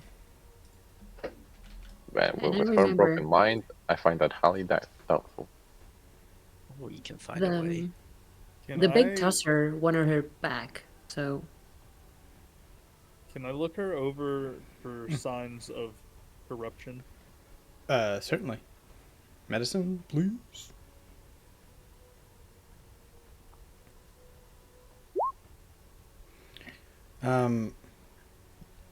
It's very curious as you get a little closer and you look over her, like, without touching.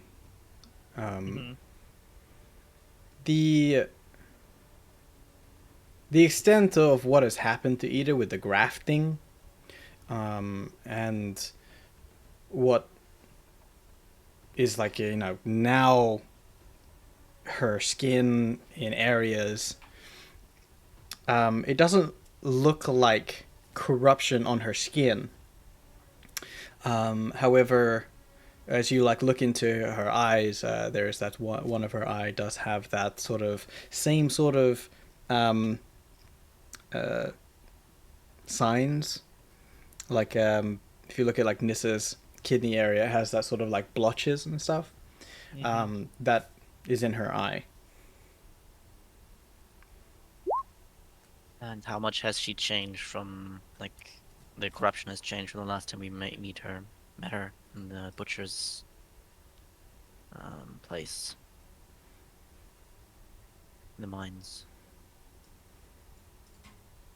Like, does it seem like the corruption stopped, worsened, changed from when she was first afflicted?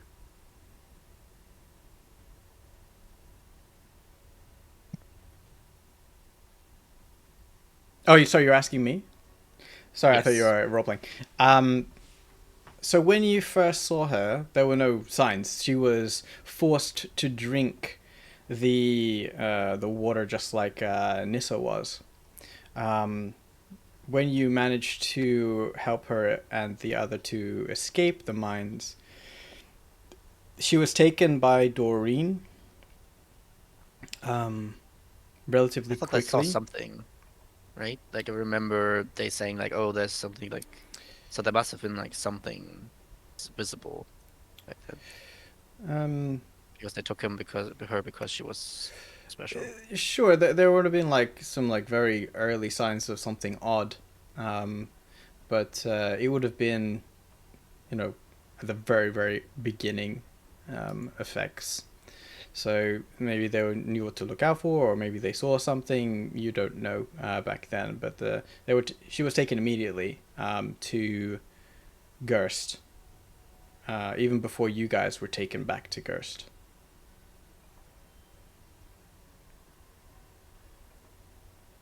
So, does it look in any form like the corruption, behavior is, like, it kind of stops, or moves That's differently? not really something that you can determine, given you haven't seen her progress in any sort of way. You don't know what you're looking out for. You all have different kind of symptoms, but the skin that's grafted with this sort of silvery material, and with what Alabaster basically told you guys as what his mission was within the lab, that they were grafting this silvery material in some ritual as they prayed to not to Kalik but to something else. He didn't mention, but let's see. Your powers of deduction from a military combat perspective. I do have, way back, I got advantage on following corruption when I, like, followed my own corruption, how the parasite behaves in my body. Yeah, for yourself. Sure. I mean, I'll allow you to roll. Maybe do like an insight for this. But it's also kind of like medical, so it's your choice if you want to do an insight or a medical one. I think I'll do medicine then. Okay. Do you give me advantage or straight roll? Because it's different. The advantage for Yeah, yourself, so it's straight roll. that's what I'm asking. That's me. Rolling another The 6.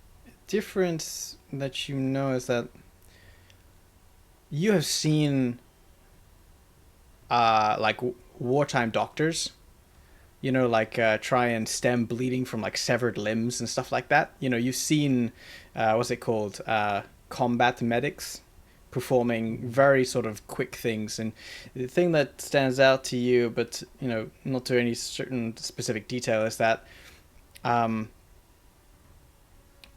the scars that are around the silvering of where like this sort of metal was grafted onto her look fast and quick, as if they and deep, as if something may have been cut out.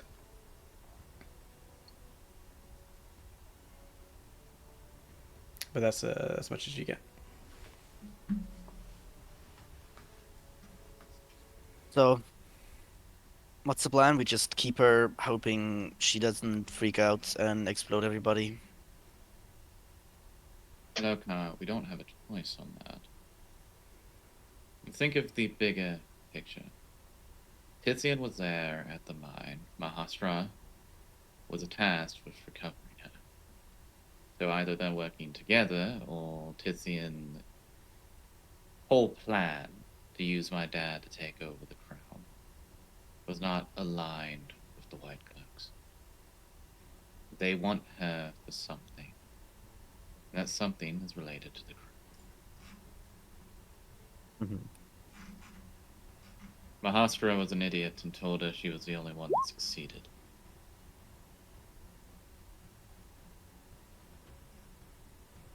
Okay. I'm not gonna say what I'm thinking. Say it. Well, now you have to. No. What's I would still. I don't think it's good to have her near people. I don't think it's good to have her near people with how she is right now. So we need to find a solution for that, because I don't think it's good for us if we keep dragging her around, especially if we are to going back to Ghost. I have no desire to return to the city. Or anywhere nearby. They're looking for her, so she's gonna be quite the problem if we keep her around.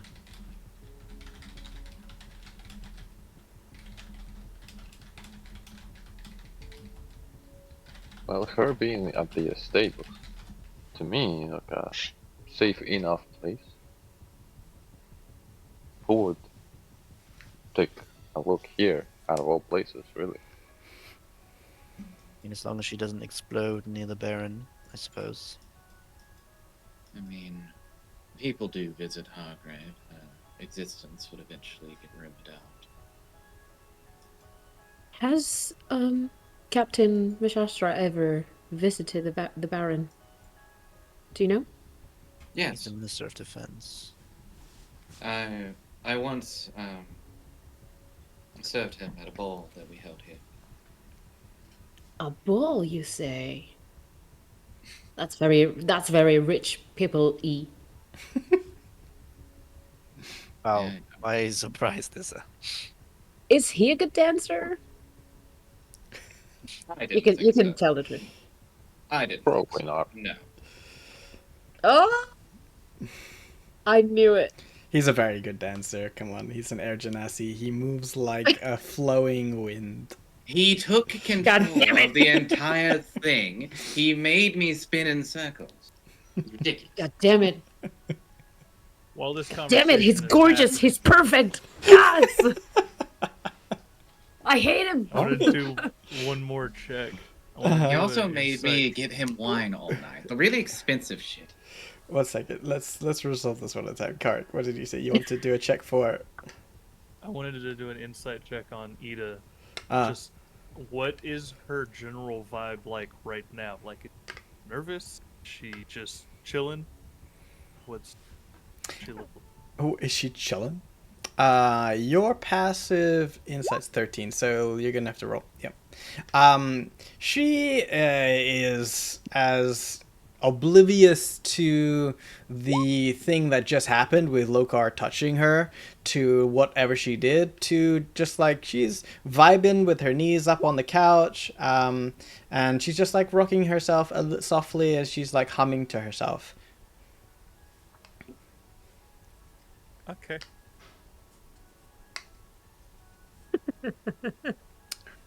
Creepy. So Well- I still haven't heard any form of solution outside of, I guess we just keep her here, hope the Baron accepts, and hope she doesn't blow anything up.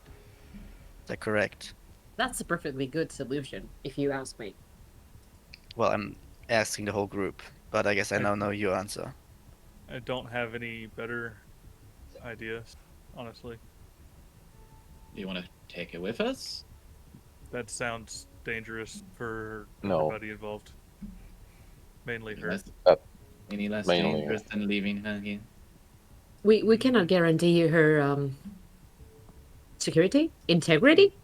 We know we're gonna get into stuff. Yeah. That's just what we do. And I if will she know the more option. blows up, and if she causes trouble for us, that could lead to the doom of all of our life. And if we leave her here, then who knows? Perhaps sheep will start grazing these grounds. Who knows? But I vote that we let her stay here. That's one more Yeah. option. Not killing her. Saying if she's the only successful experiment, then I need her for anything. And she's clearly not alive, really. And if she is alive, she's heavily suffering, not being able to deduce anything. Don't think she's not living. She's just sick. I've seen people being possessed before, or controlled. It's more what it feels like to me. Does she look possessed and or controlled? What, you just commanded her? No. She looks like she's just chilling there.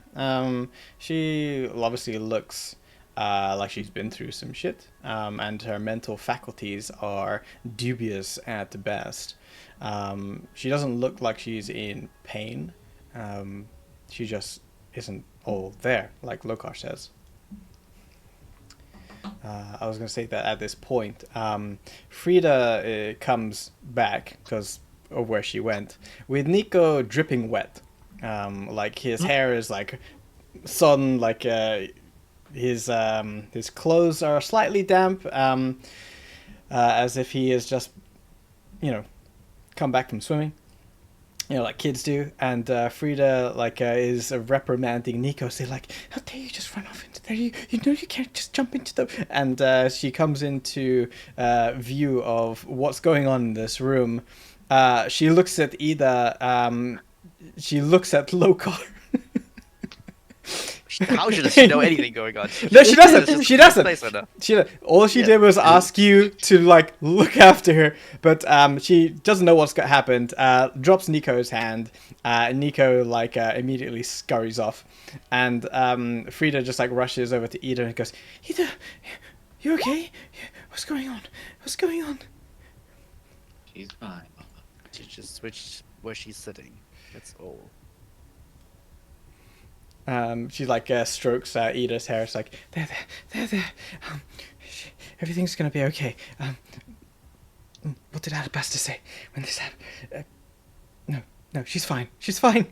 She's fine, right? She's fine. Nothing Oh, happened. she's far from fine, from fine, lady. I'll be honest about that. I'm sure. Her condition could be better, but I feel like it would be best if she is here for the time being. This estate.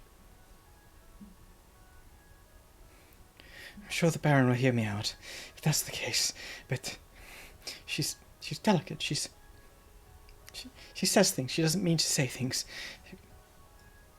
And she says, "Ida, it's almost time for food. You'd like some food, won't you?" And she's rocking herself back and forth. It's like, "Yes, that's right. Come, let's get you cleaned up. You're looking mighty dusty." And she's going to tentatively take Ida's hand, and she looks to you, Aurora, before she does. I think I would turn and kind of lean into Ida for a moment, kind of acknowledging the mental faculties broken as she is, and not really like get into her face, but like where I'm definitely her line of sight and ask her, Ida, do you remember your friends? Breeze? Lana?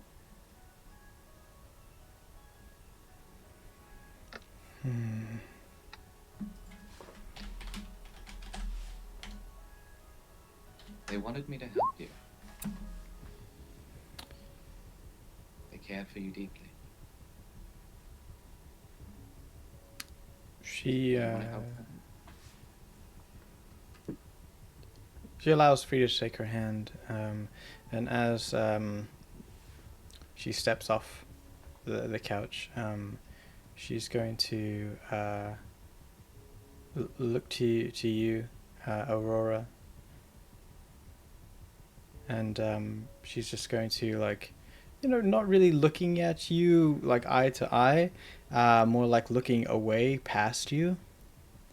And the thing that she says before Frida hurriedly like pulls her away is, "The root is at the root at the center is hungry. It knows we're close." And Frida's like, "Shh, come now, let's get you cleaned up."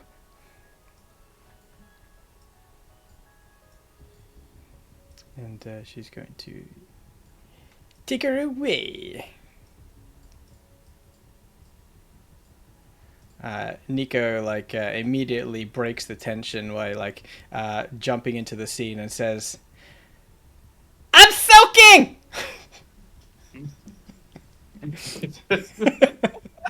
Okay, that was weird. No, you all heard that. It's fine.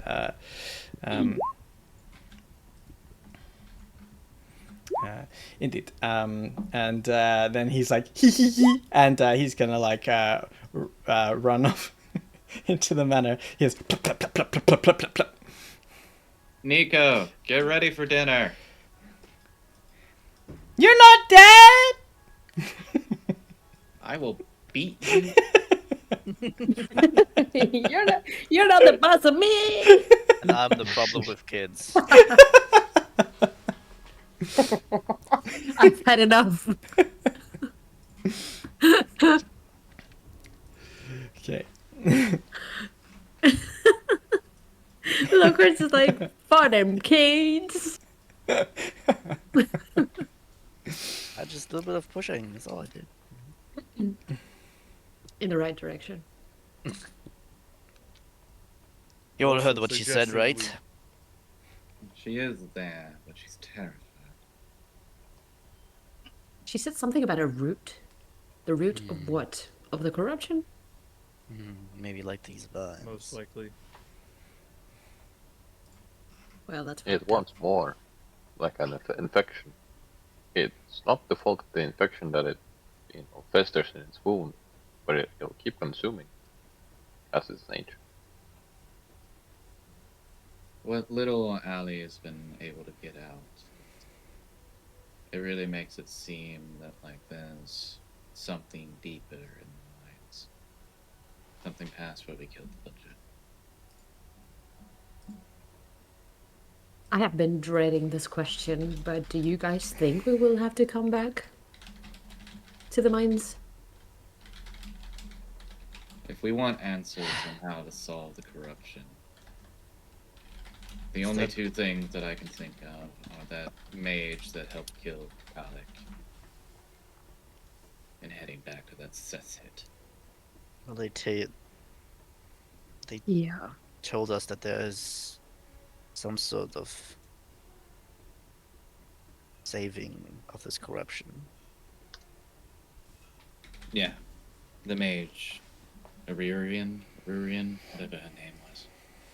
Something further up Aruri. north. Would she still be in Gerst? I Maybe? don't know. If anybody knew, it might be Bondo, the Baron. People like her don't go in and out of town. It's possible, but he didn't really tell us anything when we were in the Summers. He may have learned something else since then. Yeah, I do believe that the mines hold a lot more questions. I believe there were more levels to that place, right? I don't know. You guys have the blueprint. I don't know Well, if there was more I- levels to I'd the mine, but it did connect. to many others. However, the other one it seems like would be the shard you carry, Aurora, when you touched. That feels like as good of a lead as any. Find others, and with that, complete the seal and therefore break the corruption. Well, if you don't die of the corruption beforehand. Then do it before you die. Simple as. Details. Well, it seems Finally like given mission and everything. Great. It seems to me, at least, a little more of a better plan than walking straight into the den of evil. Is that what we're thinking? That's where it is. I mean, we've seen the corruption in various different places, I think, at this point. Yeah, I'm we sure we saw can. it in that Medusa's lair just as much as we saw it in the mines. We also saw it in the tomb, the Hall of Crypts. And everyone, now that we're here, I guess, I'll share what I shared with Nissa already. I believe that, well, I haven't mentioned this fully, but I communed with my celestial Deva, my messenger. The heavens above are at peril. They want to act, yet there's a lot of infighting, you know. They can only see as much as, well, they can. I believe a good course of action for me would be to meet them face to face, make them see through my memories, and explain our case for the human race. That's right. But you get the idea. I want to listen to you. I am their eyes. I am their feet, their arms, their legs on this plane. If anyone, at least Lathander, will listen. We're all They already children can of see through God. you then. They already can experience what you experience. And they probably don't think that you know better than they do. I believe that they could use a mortal perspective, if you will. That things are a lot worse than they think. There's peril in their kingdom. I mean, I'm not stopping you. I would Oh, be I know you're surprised if not. they would be listening to you. They'll have to. Because you're not the only eyes and legs on this continent, are you? That I do not know. There might be a handful of us, 2 handfuls. I'm not sure. I'm sure they all would try something. They will maybe already have.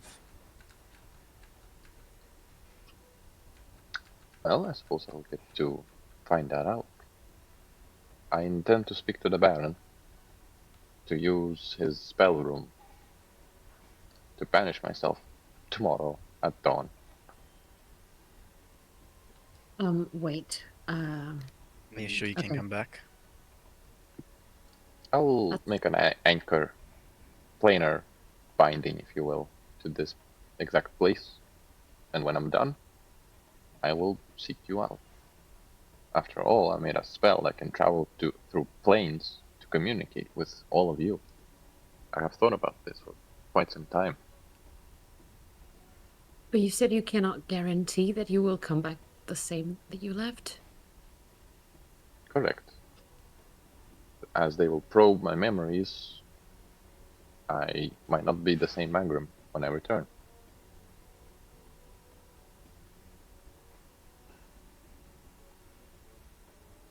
I'm still confused about the whole planar travel part. But that sounds bad. And Because none of they us No. go don't with let you? you. They don't, sorry? What if they don't let you back? Truly. What do you mean they don't let me back? They will. That would be kidnapping, and also We'd Can be none of us- truly fucked because none of us are immune to corruption, but him. I don't know if he's Well, immune to corruption, he just hasn't. I don't think that I am immune, Aurora. I've just been lucky. You remember when, during our fight with the Butcher, I hovered above the ground, so the vines cannot reach me. You remember during the encounter with the Medusa, I did not go to the pool of corrupted waters. It hasn't reached me because I haven't allowed it yet. I don't think I am immune. Just Yeah, lucky it's the or benefit fortunate, of being able to stand back. I suppose. Magrim, wouldn't it be, I don't know, wouldn't it be possible for one of us to go with you? Have been, all of you, born here on this land, while I am not. You cannot go with me. But surely, are we not able to travel to other planes? Oh, And I am thinking of a spell that could lead us through doorways into other planes, but that will take a long time for me to write out. yeah, I get it.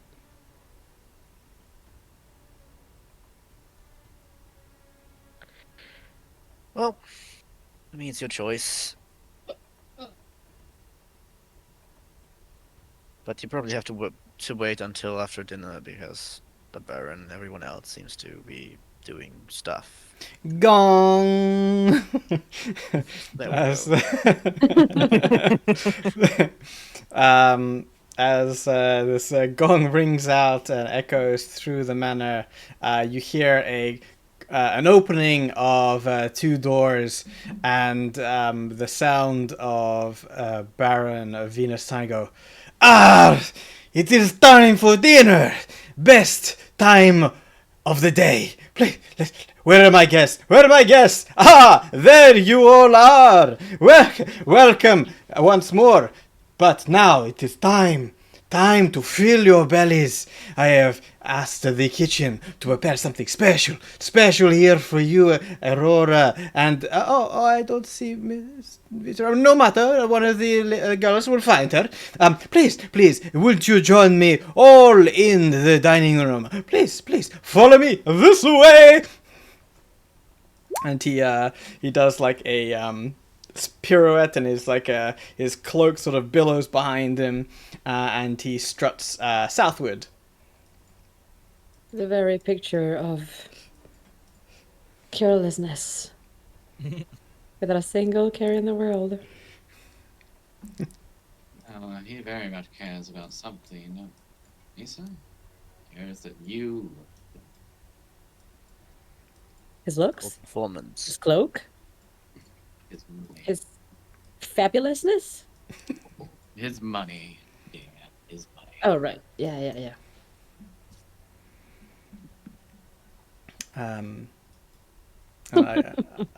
I can scoop you all into the room if you'd prefer.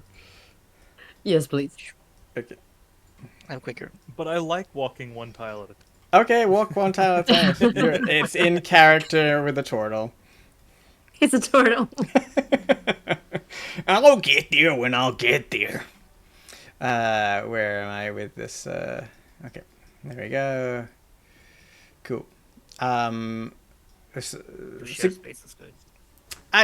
Forget about the space, whatever. Enough space. I didn't know you want to have a whole family gathering. The immersion is broken. My plate isn't in front of me. I must share a plate with somebody. Oh my god. Three This people is are not- sharing a plate. This is not the wealth I expected. The opulence of this room has carried through. From the manor house proper to this dining room, there are posters and tapestries on the walls, and the marble flooring in this room is polished to shine. The chandeliers above the table, glitter off of the polished floor, and provide this sort of starlight effect. And the water genassis are standing against the walls with their hands in front of them, their heads bowed as you enter in, each of them in a slightly different garb for dinner. It's more of a white, bleached white outfit, but they all stand in a similar pose as you all enter and take your positions around the table. The Baron barely even addresses them, like walking past them as if they are furniture, and says, friends! Won't you take your place around the table? Food is coming momentarily! And he claps his hands, and he flicks out the cloak from behind him and sits on the chair with a dramatic flourish and a smile on his face. And it's gonna how can I we're gonna use this one for dinner.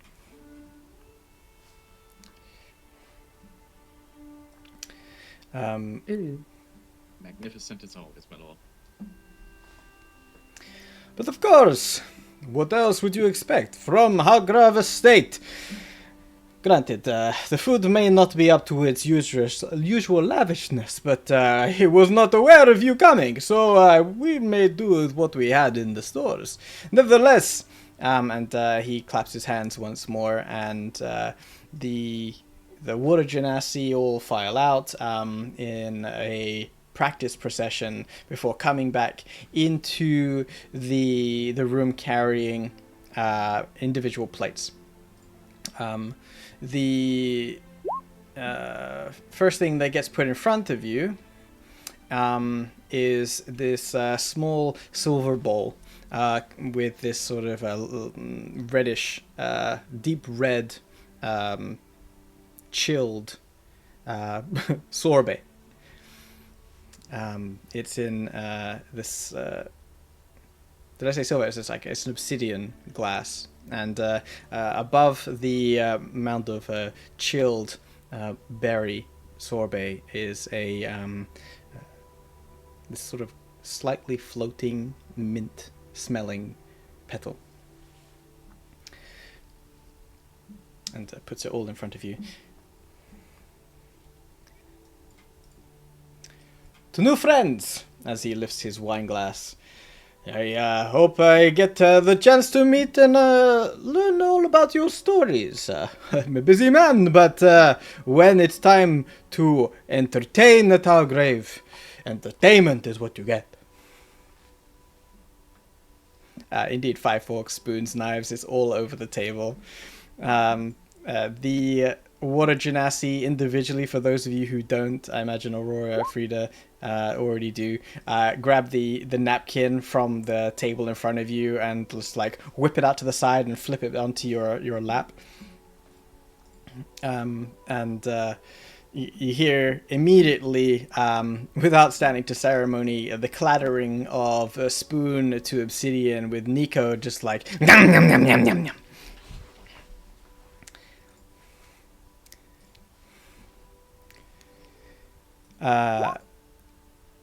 Yeah.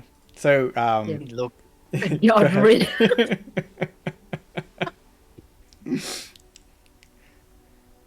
That threw me off. Sorry. You said it was like a soup?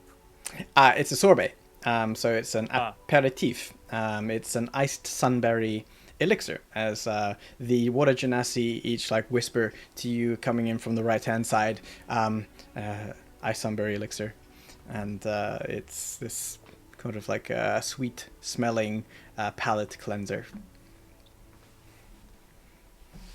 I think it's That, see the. Misa will watch everybody before she drinks it because she's like, I don't know how to eat this. Get the small spoon. Everyone looks at Aurora. I think Yeah, I think basically. Loka, Small spoon. Loka doesn't know like everything, but he has been in like some in the very past. You can see him like reluctantly do some things that he remembers, like starting from the outside, going inwards. Yeah, surprisingly, yeah. I'll allow that. Loka does have that memory, and startling for some. Certainly for Jasper and Nissa. Probably not for Magrim. Karik was about to dive in with his hands and then looked around and picked up a spoon. Just like your beak in the bowl.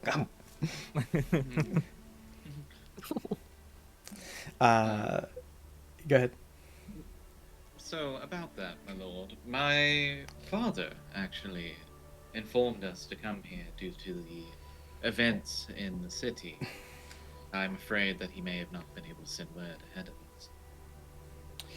us. Absolutely. I mean, I have not heard from Turo that there was any invitation or notification that you were coming to Hargrave. Otherwise, we would have made the proper arrangements, as you know. So I was surprised, but nevertheless excited to see the Viturans back at Hargrave. Your hospitality has always been so wonderful. He raises his glass to you and drinks deeply from it.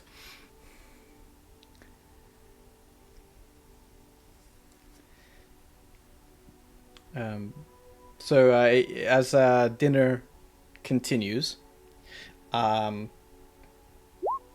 you would, have multiple small dishes as they come in, and you are able to like strike up a conversation as and when you please. But the next thing that comes out is like this savory pastry filled with this wild blackroot puree. And a mousse of aged goat cheese. And it's strange to those of you who are not used to fine dining that these are small portions, not like a big hunk of meat or like a full, I don't know, bowl of soup. It's just like small things. Can I get second? Well, the dishes keep coming throughout the night, and Baron Venus Tide makes sure to entertain you with some anecdotes and stories of the estate, of like where these dishes came from, like how it was difficult to find them. Like he went through what's the word? He spared no expense to ensure that the Viturans are taken care of until like a main course comes out. Well, the soup comes out first with silver broth of daggerfin and lavender. Then a main course comes out with this crusted marsh pike with a smoked vinegar reduction. And then a braised ember elk shank and stuffed honeyleaf cabbage. Followed after all of that an interlude of distilled lemon liqueur that the Baron ensures that you have to absolutely try because it comes from the estate itself, the lemons do. Followed by a dessert of ash sweet custard and violet capped dust. It's like a silky custard sweetened with honey and this mushroomy like truffle aftertaste with a shard of burnt sugar glass. And then finally, as the feasting is done, it's like a small cup of this burnt nut sort of drink. Oh no, Lokar, no. No, so you hear all these stories and like anecdotes, and Aurora flashes you these sort of looks when you try and interrupt and like about the corruption. But the Baron holds court and ensures that every single person in this room understands the amount of money that he wants to throw at a simple dinner. And it's, during the course of the dinner that eventually he needs to stop talking and wet his throat from talking so much. Surprisingly, it takes him that long to the end of the dinner to shut the hell up. But eventually he gets to the point where his voice is no longer the only voice echoing around the walls of the diner room.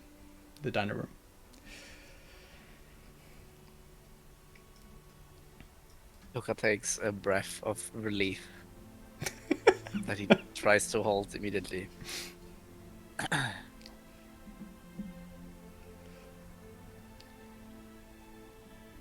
Nisa just discreetly steps onto his foot beneath the table and goes, "Behave." Well, my lord, It you're... looks like Before she slurps audibly. it's you. This what it looked like. Used to you back. At some point, Ida says this saying, and everyone goes, "What?" And she keeps on eating. My lord, your stories have always been so engaging. I don't think there's ever been a dinner that I have not learned something new from you.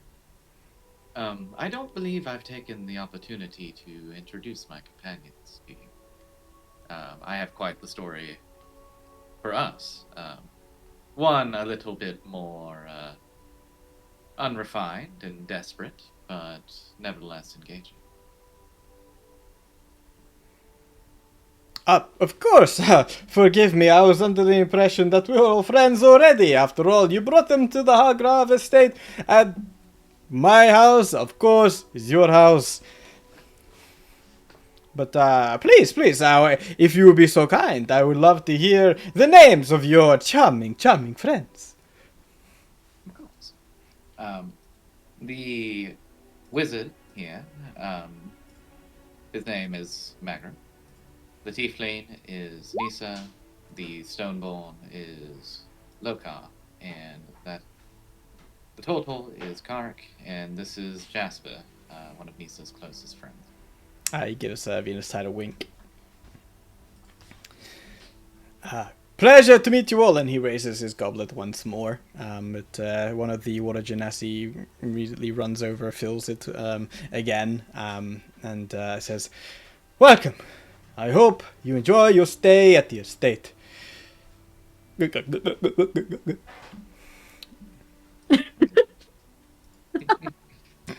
The encounters that resulted in me becoming friends with these individuals is, well, I think it would Was be thrown into those tale. slave pits. You don't have to talk about all that. Okay. Well, you see, I arrested all of them, and then I got my ass thrown into the slave pits. It's a funny And then we story, became- really. And then we became the bestest of friends, Mr. Baron. Oh no! Oh, it took a minute because I still hate that. I think the important thing is what has happened in Ghost. But not what yeah, happened to us. I will take the time to kind of detail what happened as we grew as a party, the corruption that we encountered, this ancient, terrible magic that I kind of hide, how dangerous it is, intentionally, but it's spooky and nobody understands it. And definitely don't mention that it affects all of us. But and then kind of detail, our escape, that we were there when Kalik died, and how we saw the entire city plunge into civil war. As you recount your story, about 3/4 of the way through, you hear the clattering of cutlery on the plate as Frida gasps, and with her napkin, quickly hides her face and says, "Excuse me," and she leaves the room.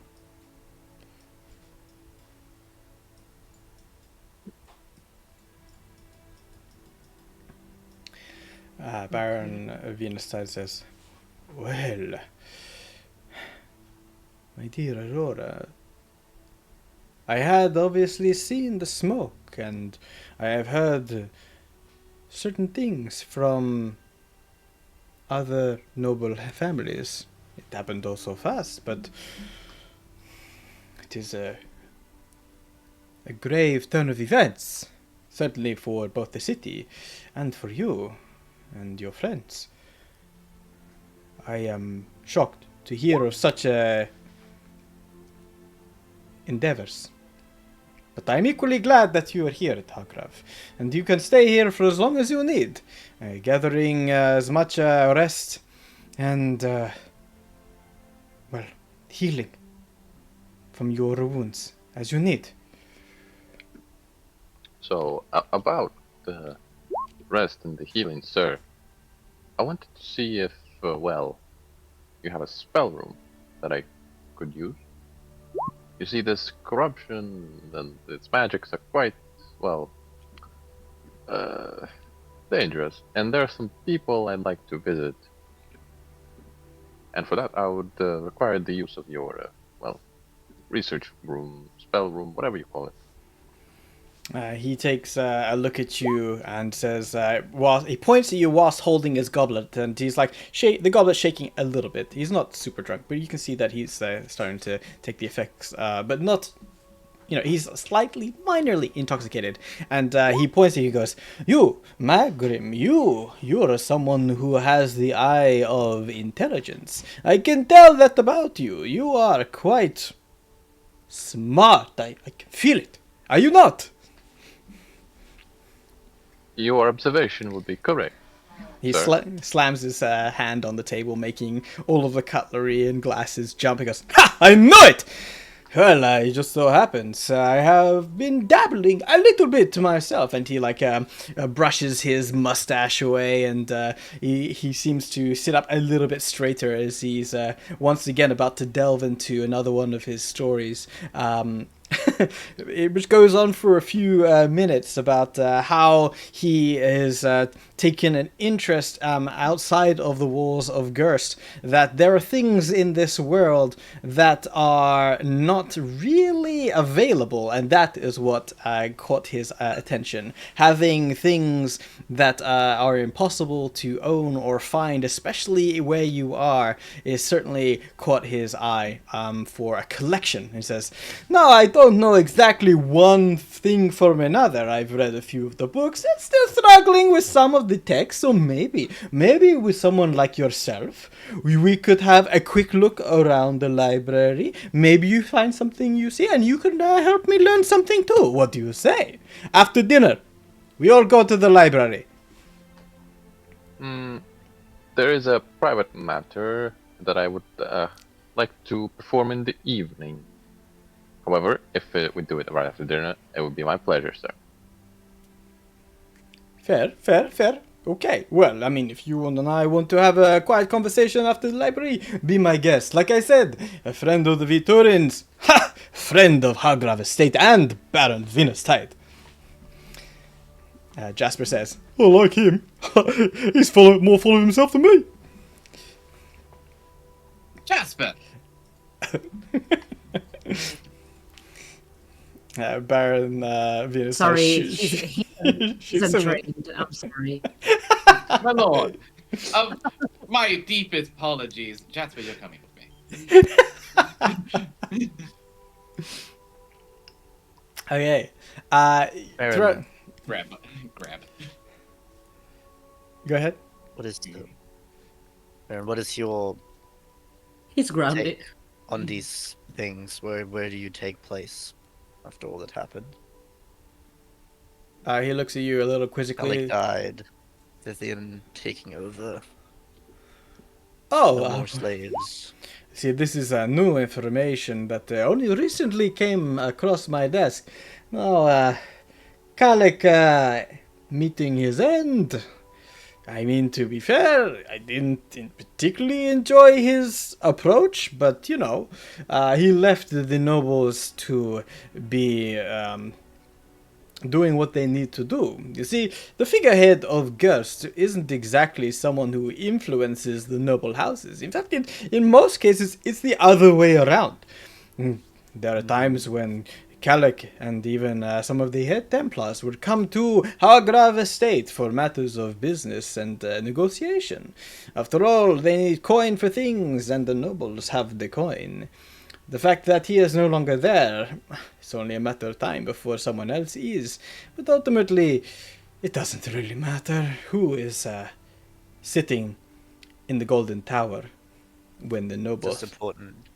Yes, but that makes what you think even more important, doesn't it? Who you want to support. He Yes, right now is in flames. He puts down his goblet. He goes, "My friend, are you interested in political struggles within the city of Gerst? I'm more than happy to talk your ear off, potentially about what could happen. Theoretical hypotheses about perhaps what would happen if one house took all the others. This is of great conversational benefit to myself. A sounding board, if you will." Well, as long as Gerst still stands at that point. He laughs. It's like, "I'm sure we'll have quite the musings. We have all the time in the world, surely. These walls are safe."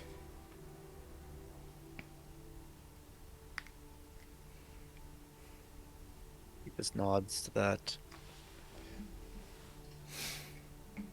Okay. Michael will make a singular comment about politics. If you steal an apple, you're a thief. If you steal a country, you're its king. And I believe that the new king has stolen it quite well. He nods and says, very astute. I knew you the smart one." And he chugs the black liquid.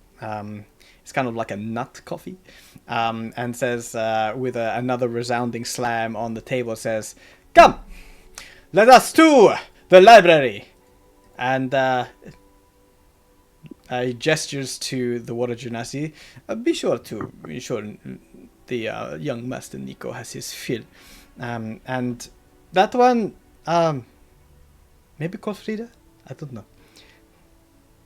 And they all bow in unison, and they will all say, "May you always find water," as this sort of one voice. And the squeal of the wooden chair on the polished floor announces the Baron standing up and wishing to escort you all out of the dining room. Oh, I should have mentioned, I would have told Leary to bring me some food for Alabaster at some point. Okay, sure. Yeah, that can happen. She will tell you in a whispered, as it's leaning over you to deliver one of the dishes. She says, "I'll tell Maida." Thank you. And then shortly afterward, we're going to pull Jasper out by Leary. Sure. Does anyone want to prevent the Baron taking you to the library, or something else you want to talk about at dinner? So, Maga will keep giving this a compliment. Did I get any response out of Ida when I whispered to her in the middle of dinner? She no, she is more like she's talking to the food. Okay. push her a few times. Maybe you need a Maga gentle touch. Yeah, Mega will go with the Baron to the library, and yeah, Okay. that's what he'll do. Are He'll we all try his going there? best to be helpful. I imagine it's only Magam and the Baron. Oh, Is he it not? allowed everyone to go to the library together if they were so yeah, inclined. I'll go also. This man is I'll go also. magnanimous. He brings everybody. He wants all to the time. show off his toys for sure. Yeah, that's fair. I can just like whisk you to the other side of the house if you guys all want to go. Otherwise, say so. Yeah. Yeah, no, Nisa's following along. She just isn't, really talkative right now. Okay. Is someone missing from? Got where is Aurora went outside with Aurora? Jasper. Yeah, Yeah. I went outside. Jasper. With Jasper. Oh, you already went. Okay, so yeah, you gave Jasper a talking to out there. Okay. And the Baron will take you here. Whisk me away on a magical adventure, or Red Man. It's like, come with me. Let me show you my toys. Do you want to have a scene with Jasper, Aurora, or are you just wanting to talk to him? I don't think there's anything that's worth doing for the roleplay right now. Okay. He's just annoyed with him. Okay. There's as you pass by, you can see like Aurora and Jasper at the door, and Aurora is basically telling him off, and Jasper is like, his posture isn't exactly looks like a kid being told off. Nissa, you look over there and you roll your eyes as you start to see that Jasper, his posture turns to be that of enjoyment. As Aurora continues to I lay know. into him. I was dreading this moment. You're just feeding. I'm just gonna. I love when beautiful women yell at me.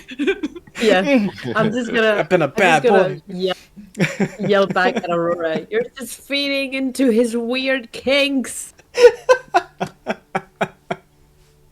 Don't give in, Aurora. There comes a point, Look Aurora, at where you start to realize that Jasper's enjoying this a little bit too much, despite his performance to keep it under wraps. It gets to a point where you can leave him to be, and Jasper watches you go with his lower lip bitten. Insufferable. I am insufferable.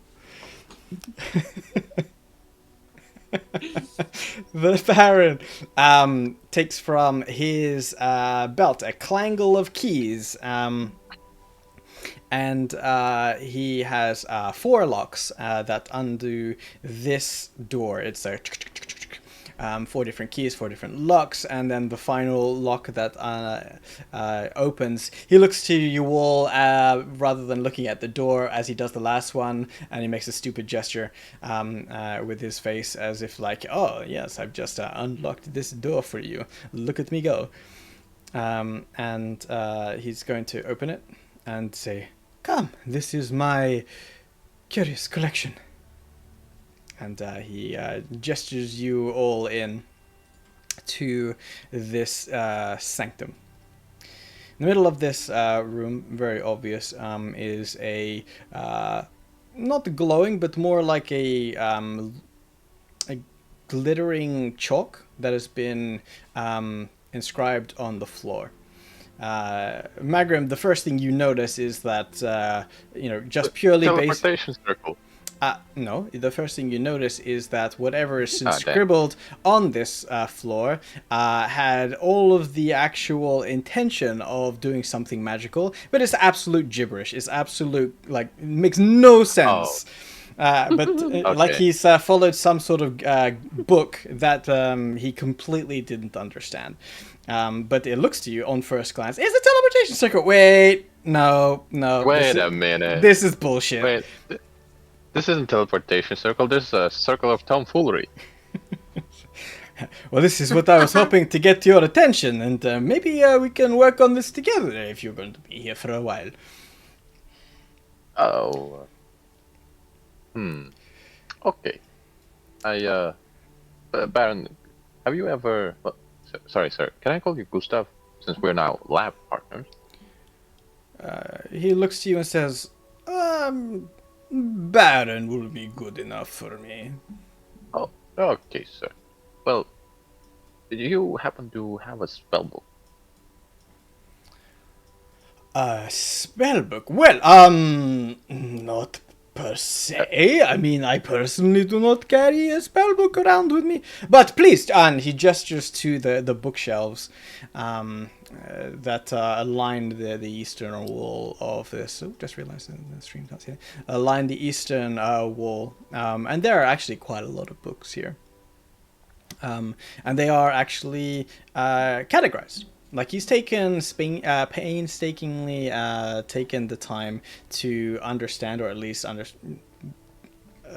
gather the intention of what the categories of these books are. And there is shelves and books ranging from with many categories. In fact, the categories are historical, languages and translation, literature, poetry and philosophy, arcane theory, self-help, erotica, songs and ballads, and stories and myths.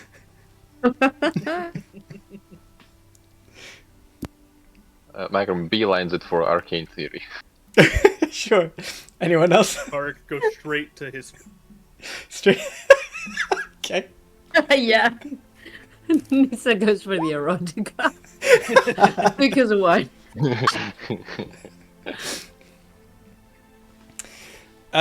Cool. Okay, so Alright, let's look at these picture books.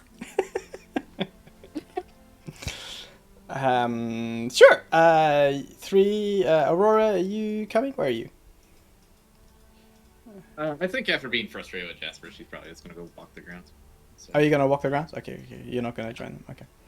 So, you okay? So let's do one at a time. We'll end with Magnum since that's fun. So, for Karik, you like look over the spines of the. There's many of them, so let's roll your investigation to see what, like, how many catch your eye at least as you glean over them. And also for Nissa, you can roll your investigation too, and Okay. Magram, please also do your investigation. Alright. Karik and Magram are trying to figure out lore, while Nissa is trying to comma this sutra.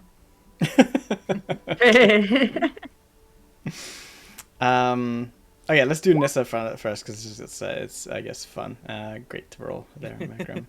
Okay, 13. You like take a glancing look over this library of smut. And the titles are visible on the spines. You like jump over a few as you're like slightly excited, perhaps.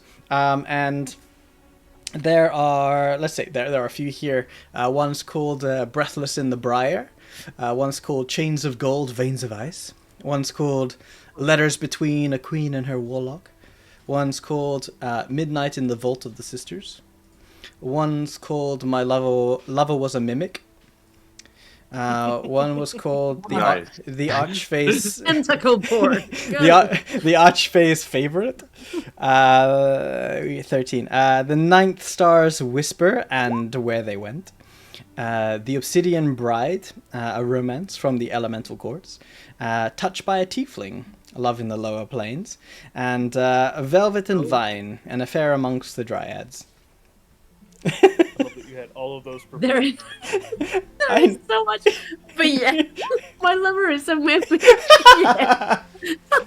Guys, I need to know what you're gonna do in this week's session. Perhaps 20 smut book names. Yes. She will grab it so fast. Sure.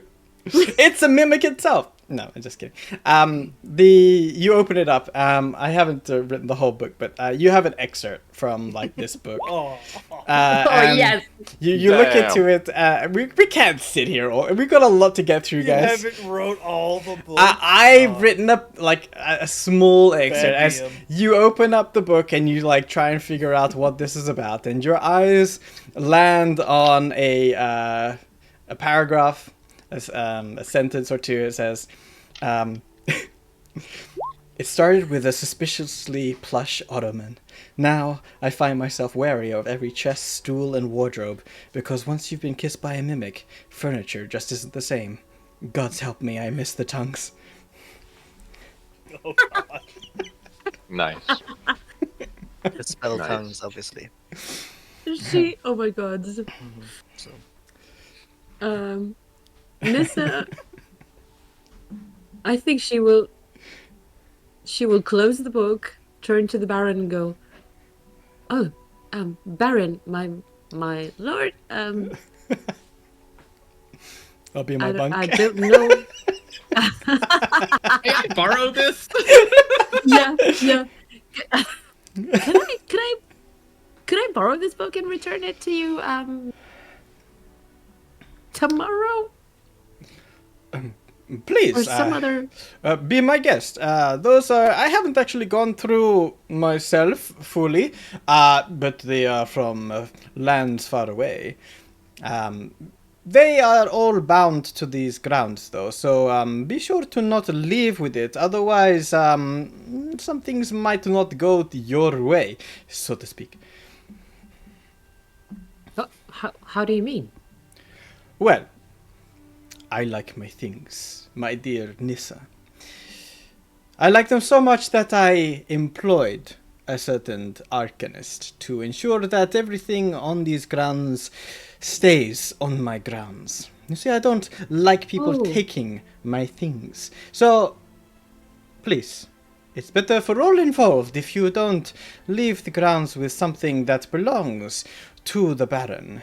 And, Oh no, of course, of course. No. I wouldn't steal this. I just want to read it with a friend. he nods. She's thinking of Aurora. She's thinking of Aurora.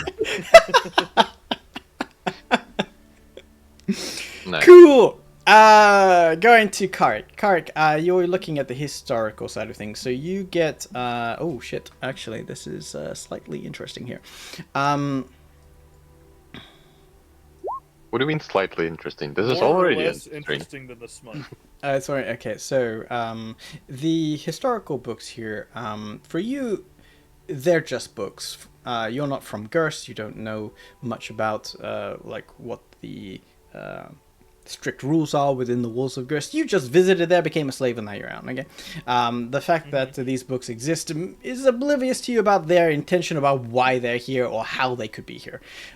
So the titles that catch your eye: there's a Scholar's Guide to the Essence Wars. There's Ashes to Empire: The Rise and Fall of the Epsilonian Golden Age. Before the Brazing: A Treatise on Pre-Chaotic Cosmology. Children of the Moonfire Pact, Forbidden Bloodlines of the Old Empire, the Fifth Conclave and the Silence of the Gods, The Queen That Watches, Histories of the Shadows Between Stars, The Shattering of Ikald, Eyewitness Accounts from the Kalis War, The Stone Dagger Chronicles, A History of Dustwalker Betrayals, The Writ of Kalis, a compendium of redacted speeches, and writings from the Hollow Crown. In addition to this, there is a strange-looking book that your claw stops on. That is called the Starcaller's Codex. Oh.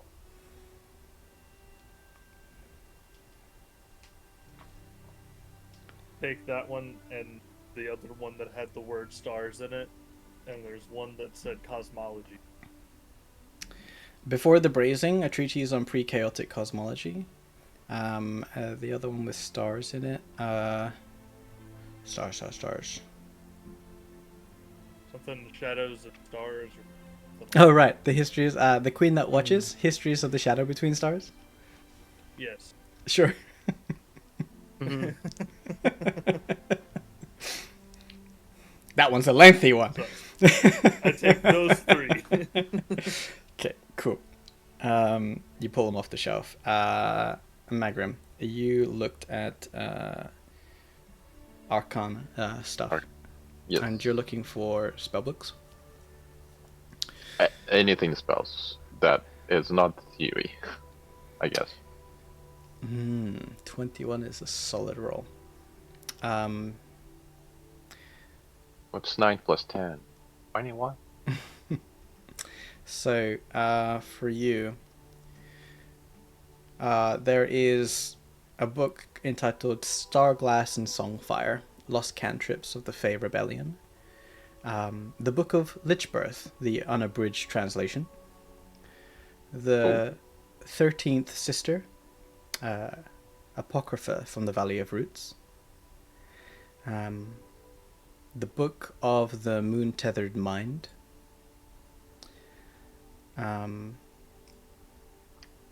then there's one called On the Nature of the Key Sphere.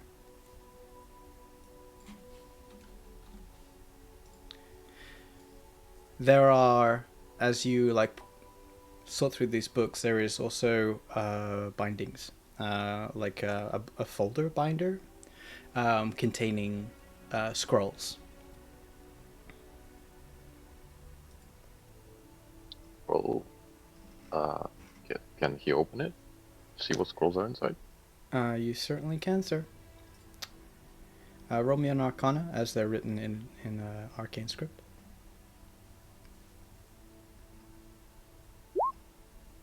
Yay! Is that Yeah. There are 10 that you find that are, worthy of use, shall we say. Some of them are half written. Some of them are written by someone that sold these scrolls to the Baron that clearly are not spell scrolls, but more like spells that could just self-ignite. And some that don't do anything whatsoever. There are like a what's it called, a snake oil salesman. for spell scrolls? Yeah. For spell scrolls, indeed. There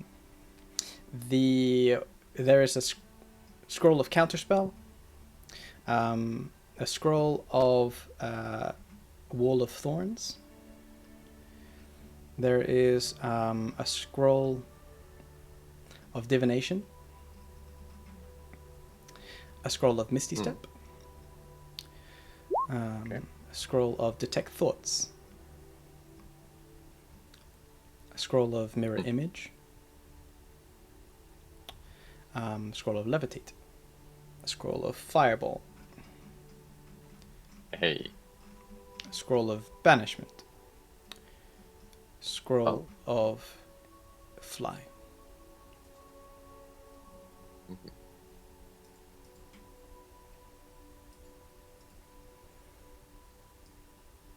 Which ones catch your eye? Like books or otherwise? Oh, well. All of them? But the ones that would stand out would be Detect Thoughts, Counterspell, Banishment, and oh god, can you just throw a list of them if that's possible? Yes, I can. Counterspell, Banishment. Detect So Thoughts, fireball, wait, levitate, mirror image, fly, detect thoughts, dispel magic, misty step, counterspell, banishment,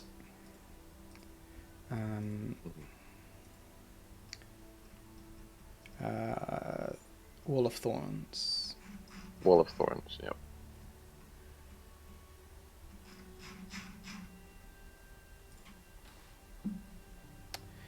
Okay. And Baron's like saying, "Quite the collection, you like?" He Yes, go ahead. yes, sir. These are very good scrolls. But take a look here, please. Now you see this one. because of the formula, doesn't actually make the full equation. And instead, at the end, it shouldn't come out as this, but as 0, so nothing will happen. And he like, scrolls forward, and he says, "This one, I'm afraid it's even too strong for me, sir. It's called Abracadabra. It'll set you on fire, regardless of what you do, sir. And we don't want that." He nods and blinks, strangely continuously, as if he knows what you're saying. But says, "Here, let me mark you the ones that don't work and the ones that you really don't want to work." "Oh, well, thank you. I mean, I thought all of them work. I paid so much for each one of them." There are some very good ones. Ones for druids, ones for clerics, ones for, well, wizards. It's important to align yourself with something that works best for you. And he'll take like his quill and mark like little X's on the edges of the spell scrolls. He'll make big X's on the dangerous ones.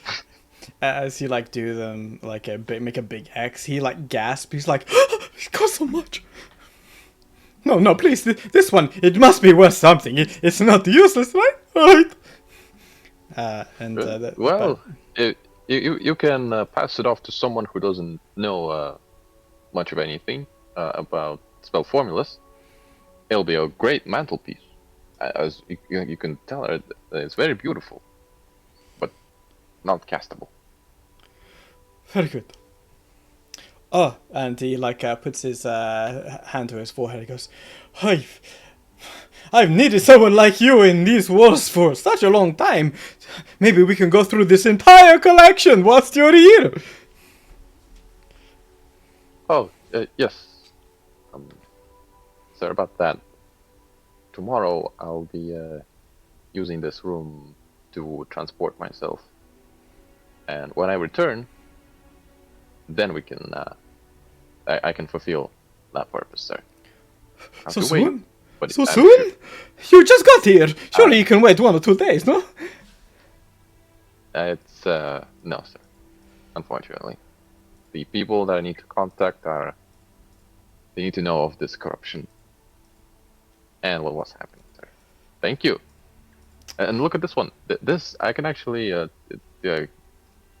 showcase this one later on, if you'd like to see it. And he gestures to the 2 spell scrolls of Fireball and Fly. He glazes over the fact that you said the corruption as if it was just another word, and immediately fixates on the fact that you can provide him a demonstration. And he slaps you on the shoulder and says, "That's my boy. Be sure to keep the beds warm for you." And he steps back and says, "Well,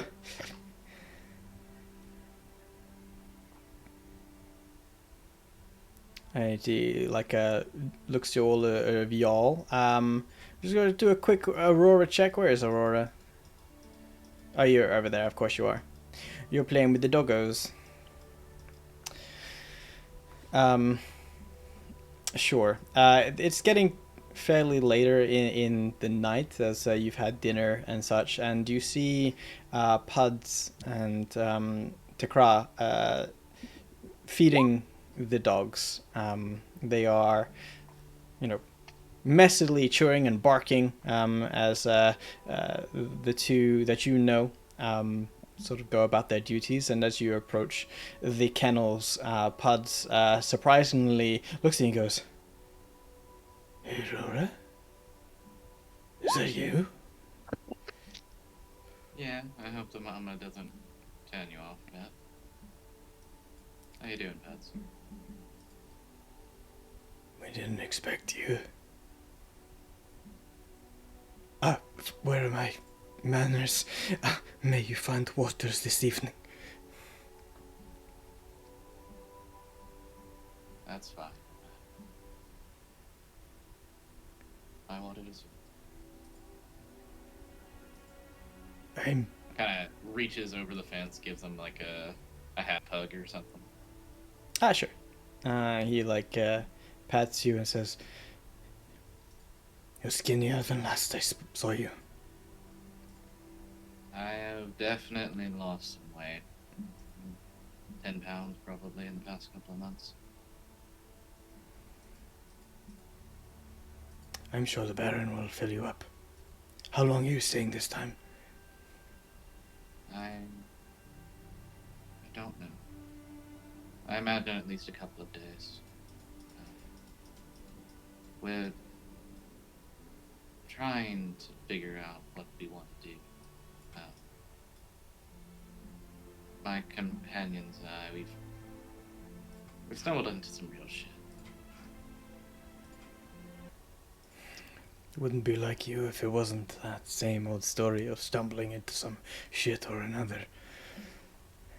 Will you stay until morning at least? Oh, of course. I wanted to come visit the dogs and see if our 8-eyed friend was still around. Sorry, that last part I missed? The 8-eyed friend? Eight-eyed friend. Oh! The dogs are like seeing you and they're like jumping up on the gating. You can like pet them. Their like faces are all slobbery from like eating food, and you're like, "Ugh." And Paz goes, "Oh, he's taken to being a bit more reclusive within the stables these days. But he's still around. He's molted once or twice, but probably not much longer, if you ask me. It's been a while since he's been here, and the Baron isn't exactly, too interested in him anymore."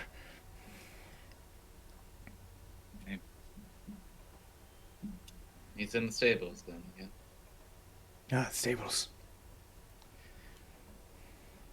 I'll see if I can give the old guy a visit before the night is over. It's good to see you, Aurora. My heart flows seeing you.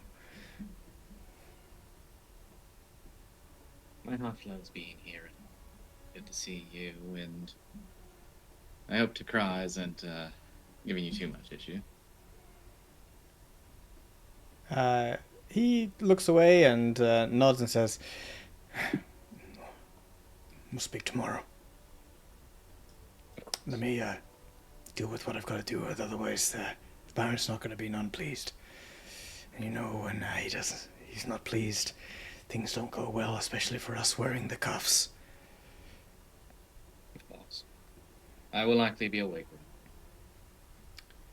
Until dawn, then. Until dawn. And he nods and goes back to feeding the dogs that are barking Borfin. Whatever dog takes the longest to go back to food gets some extra pets. Sure. You like flap their ears and they like give you licks and your hand is like covered in slobber. Okay. Are you wishing to go to the stables this night? Yeah, I'll go later tonight. Okay. So it is getting dark, and as it is darkening, you who've been to the estate before know that this will happen, and a series of dancing lights get casted or become visible, and the grounds are illuminated throughout the night with these sort of soft orbs of light dancing in specific places. Not the whole grounds, but mostly around the fountain to ensure that it is visible throughout the night. And in certain places around the estate to ensure there's at least dim lights everywhere you go. I wanted to do something for that because I'm not doing the whole boat things and stuff. Okay.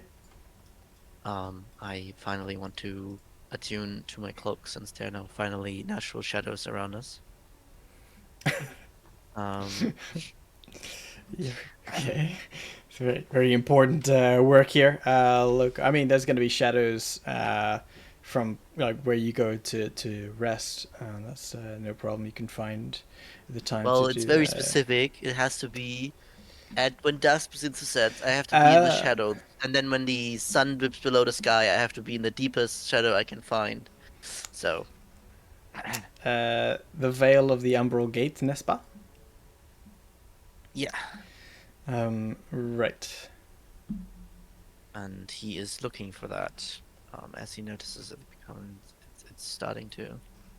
Sun starts to go down. He's going to look, and he sees that the library doesn't have anything for him at the moment. Well, you haven't looked, but Yeah, well, So, when viewed under the light, it appears blah blah blah blah blah. Where's this freaking attunement process? it's that they embrace the dusk. You must find a secluded Uh-huh. place. Begins at sun, where natural shadows The grow sun long begins and to deep. set. Where, yeah. The place must be untouched by firelight or magical light. Only the fading light of day and the approaching night should be present. That's gonna be tricky here. It's the reason why I've not been able to connect to this all the time since we. Yeah, you need to be out and about in the world really to really attune to this. I was hoping since there might be like a place. the mean, Yeah, it's I don't know how already big the like reach is. Sakuma's as the sun's already set. Where Well, I nature, would do it before then, obviously. where natural I- shadows grow long and deep, the place must be untouched by firelight or magical light. That's gonna be a tricky one, sir. You're in a well-lit estate. I'm gonna say that for this, you, fortunately, not this night, but Yep. soon. You'll be out in the world soon. Yep. Just Yep. that's unfortunate. But I guess You have time. You have time. You don't necessarily need it right now. Yeah, I mean, you can look at the books if you want to. Indeed. Wants to vanish. Yeah, but what's yeah. one more searching, you know? I mean, Yeah, it's been a while. Yeah, I'll sure, you know, I guess if that's he we'll look for some books, I guess. some books, eh? So you want the categories again? Sure, yeah, sure. So historical, languages and translation, literature, poetry and philosophy, arcane theory, self-help, smut, songs and ballads, and stories and myths. uh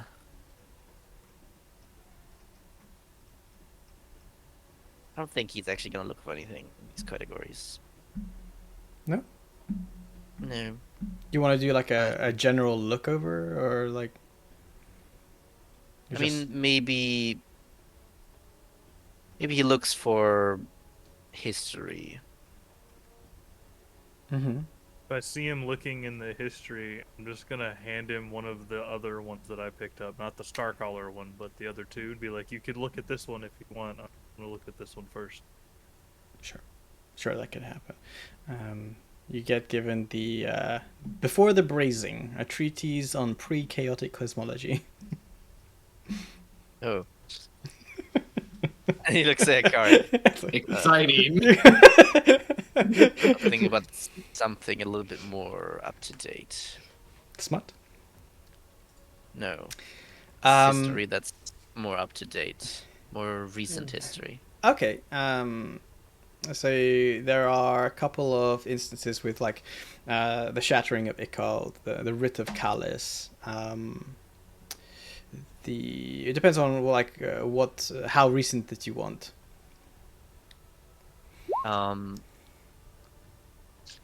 Yeah, I think it's. Let me best describe it. I think he wants a different perspective from his youth. So around his youth time, but like a history book. So for you, Lokar, this is actually kind of poignant because you're the only one here, really, that would know the difference without Aurora being here. That all of these books, as you look over them, these would absolutely, entirely all of them would be 100% banned within the walls of Gerst. You can certainly take the Shattering of Ikald, the eyewitness accounts from the Kalis War. Yeah. Sounds like a very good book, yeah.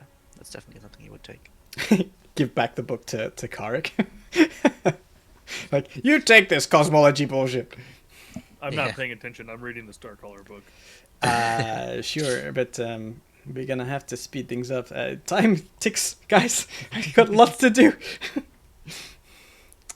The Baron yawns as he is feeling the effects of the wine and the liqueur, and says, "My friends, there will be more time tomorrow, but I've had a very long day. If you will be so kind to leave and head to your generous quarters, I'm sure they will be here tomorrow." And he takes another yawn.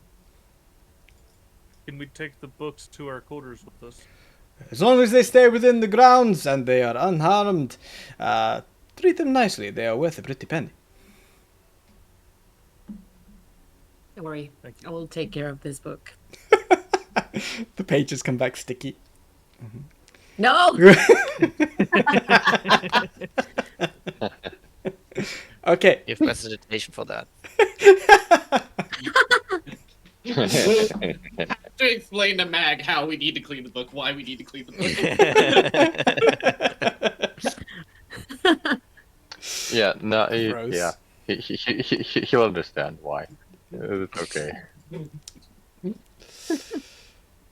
Cool. You need to look at it for precipitation. Aurora, you're back. Are you gonna do stables or?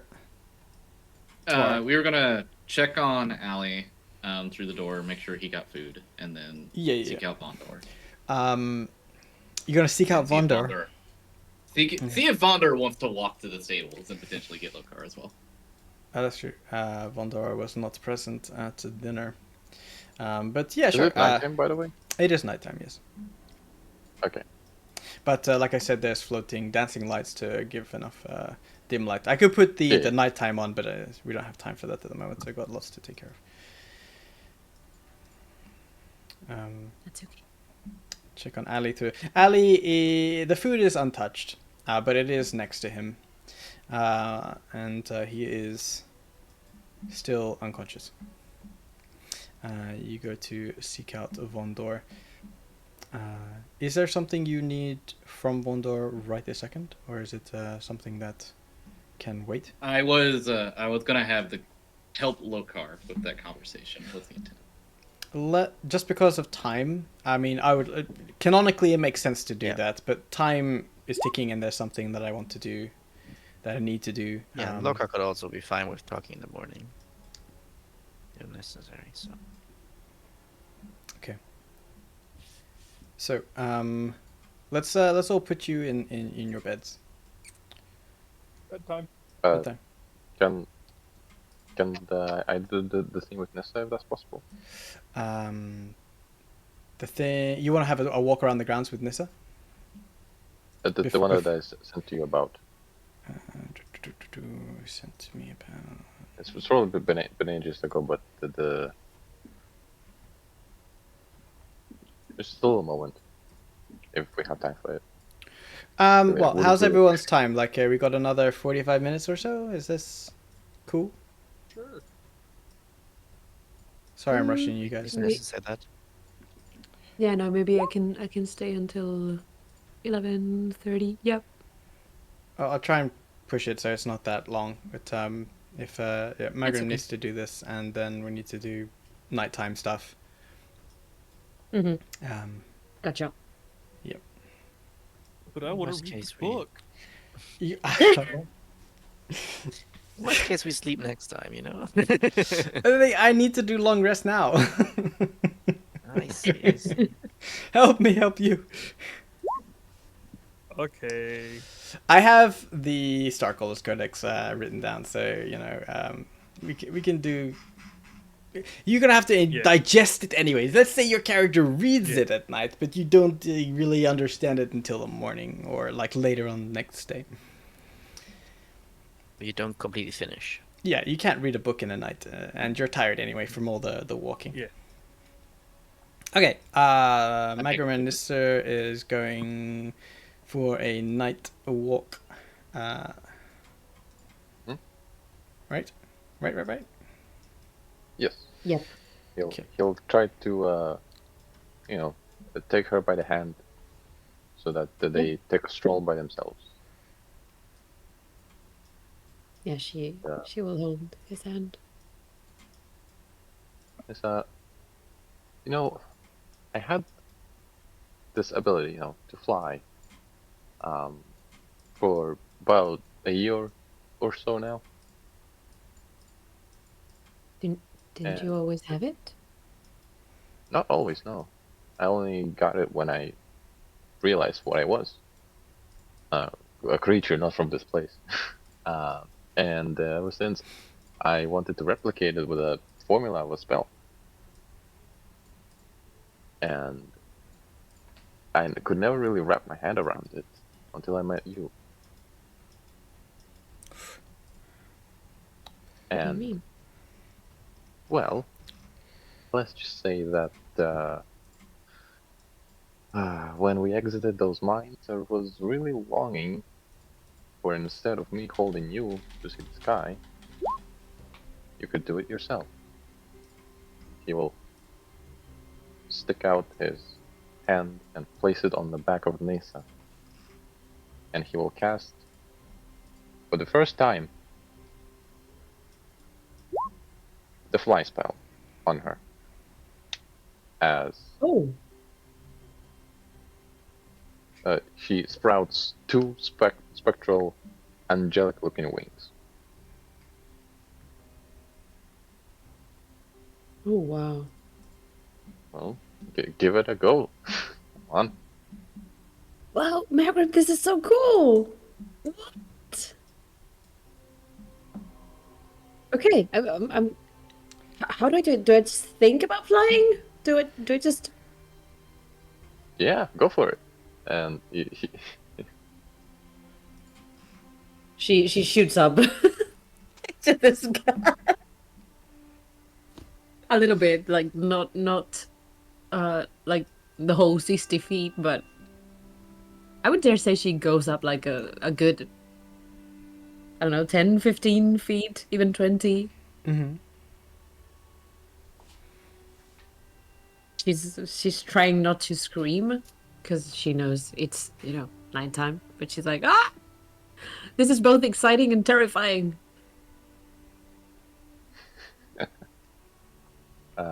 Migra will activate his Radiant Soul ability to also get a flying speed. And he How will do you fly after control this. this?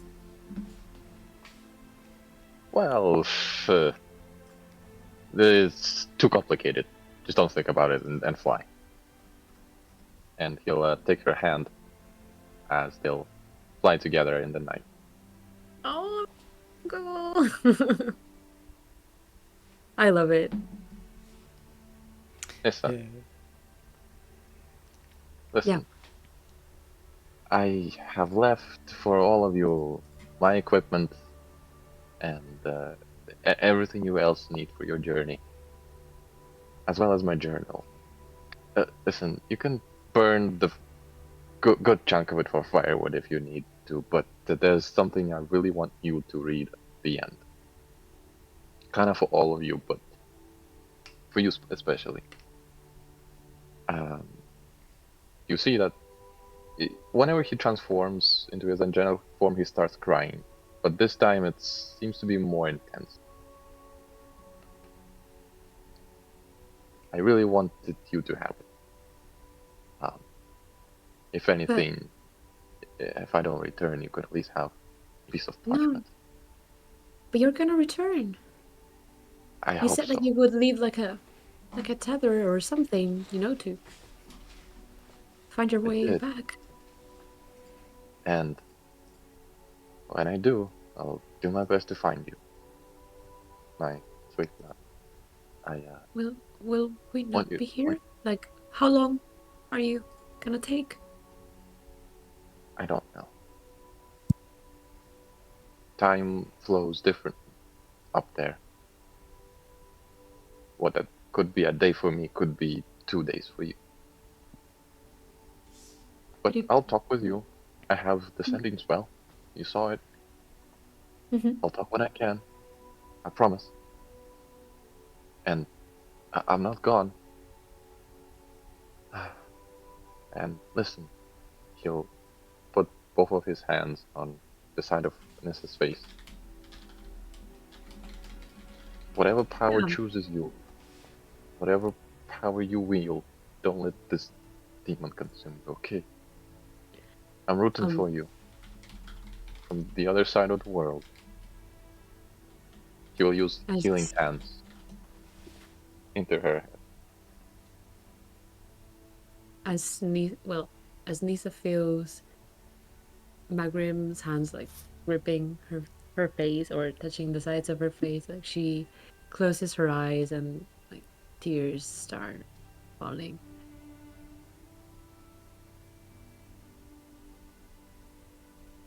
I don't want you to leave me, Magrim. I don't want to leave too. But I want to save this world that you reside in. And for me to do that, well, I'll need to reach for the stars, if you know.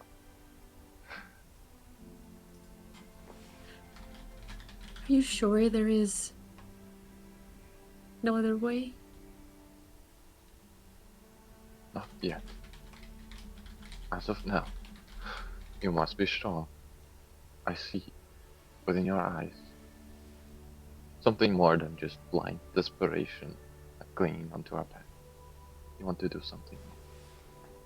Whatever you do, hold on to it. Hold on to yourself.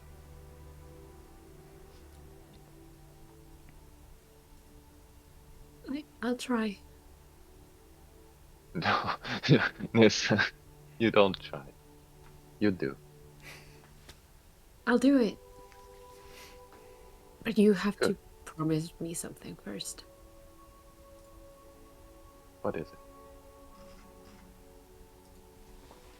That you will come back to me.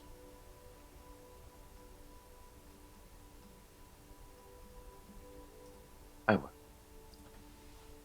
Please. He will give her a kiss as both of them fly into the star.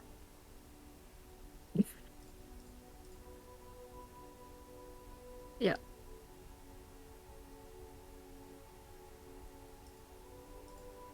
The dunes of the Gerst Valley spread out into the night, illuminated by a full moon and a clear sky.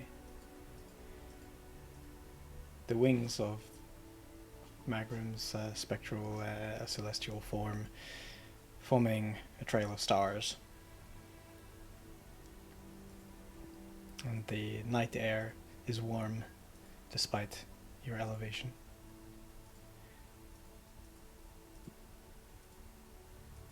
It's the closest you've ever been to feeling completely free, Nissa. And for a moment,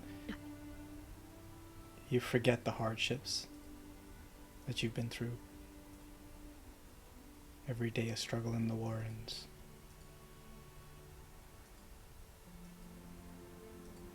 The sadness of losing your family.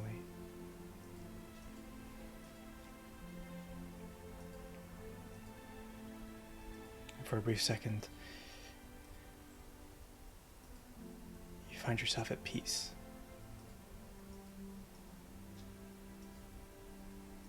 And your heart soars, just like you do with Magrim, hand in hand.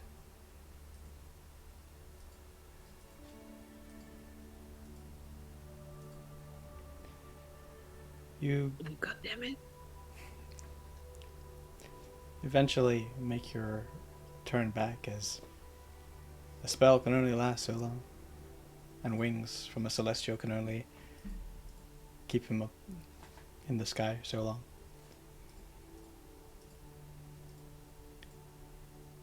And the estate welcomes you back as your feet touch white stone once again.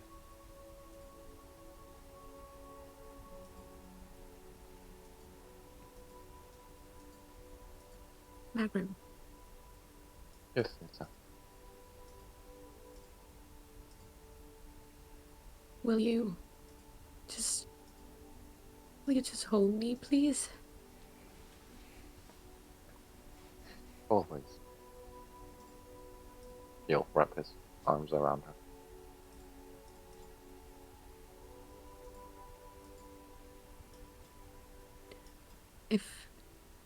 If when you go I'm still sleeping or something, just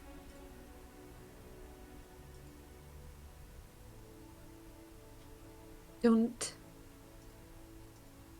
wake me. Please. For it to Don't- work, Don't I say must do it. goodbye.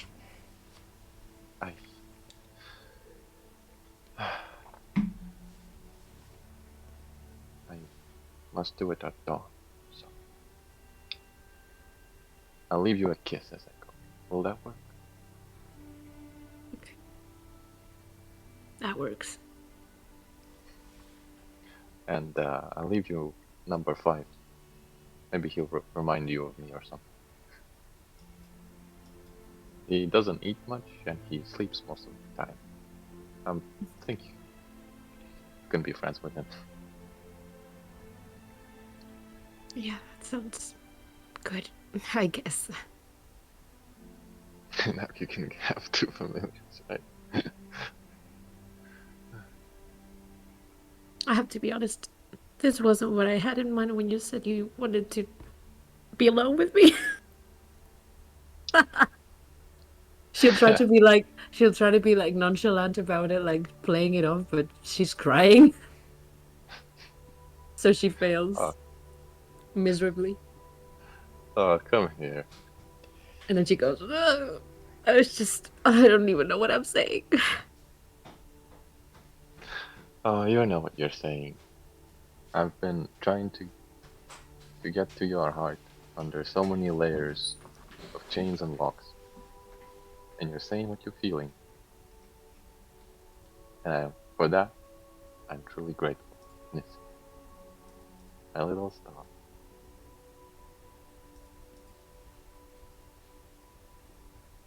I'm not as good with words as you are, as you've probably noticed.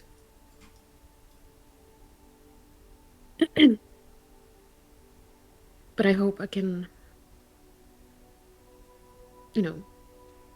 I can show you, I can let you know how much you mean to me through my actions rather than my words, because my words are sometimes inconvenient. Oh, don't say that. You are nothing but inconvenient. Now, I am leaving all of my equipment behind and all my gold and such. But, number 5 has spotted that you took a very peculiar book. I wanted to show Aurora, Mm. but now I don't even want to read it. Well, sure you don't, but I'm sure we can try to make those pages jealous, huh? She will like widen her eyes at him and go like freeze, just staring at him like, huh? What? No.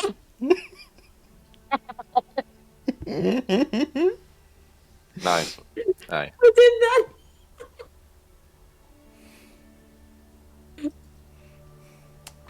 Okay. I mean, okay. Yes, I am agreeing to this. Yes. Okay. Good. Now let's be off. That's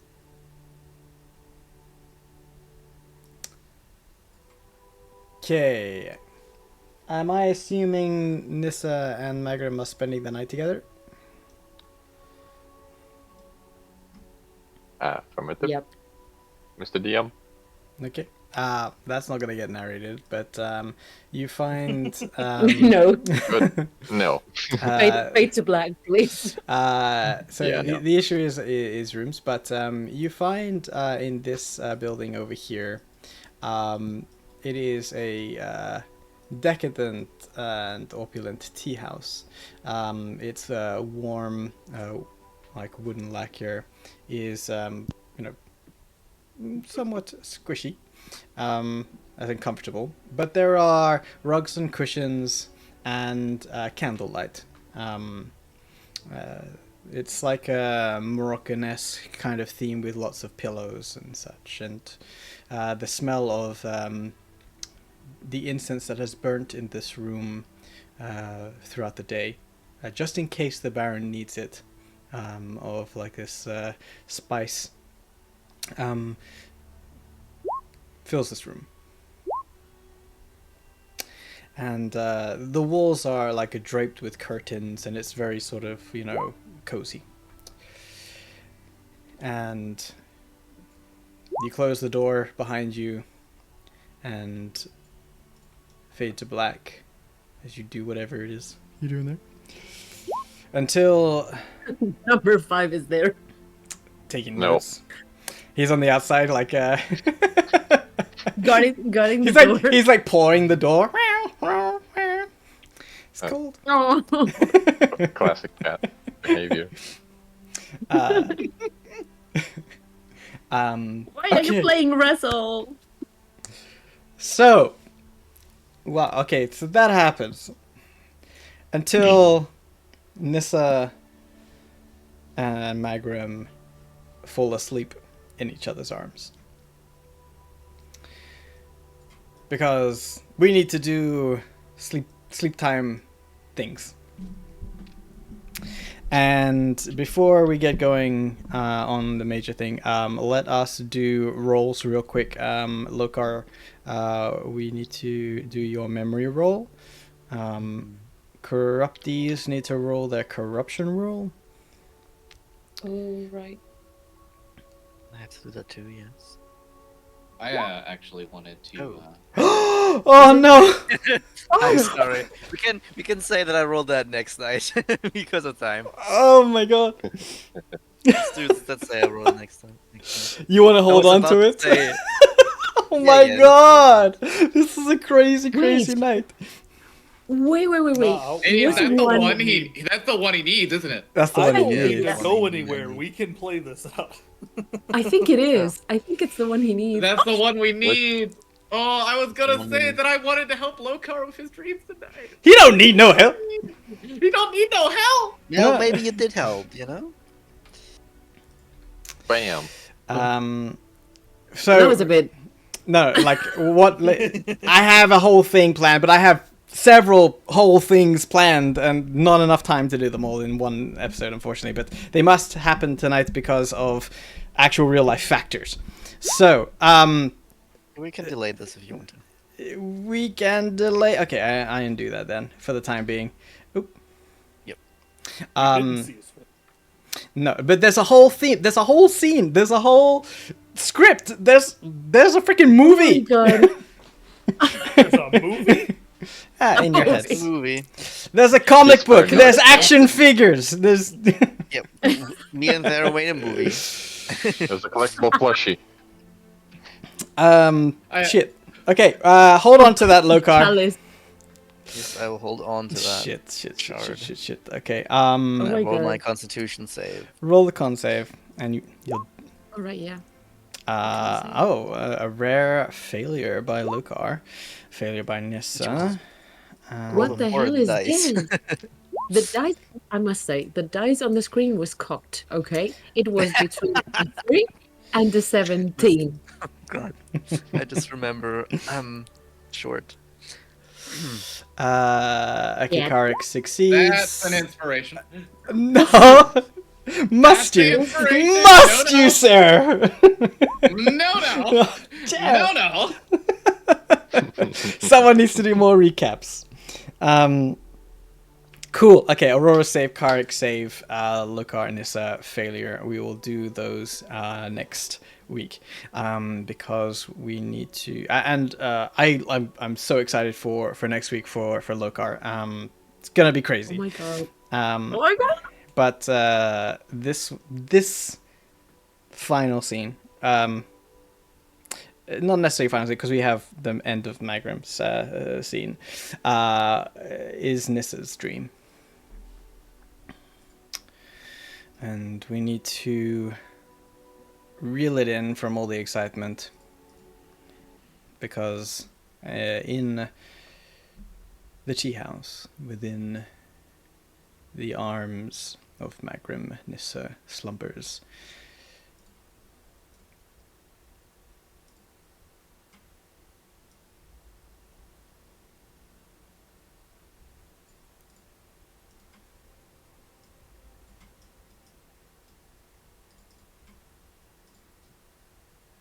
Oh my god.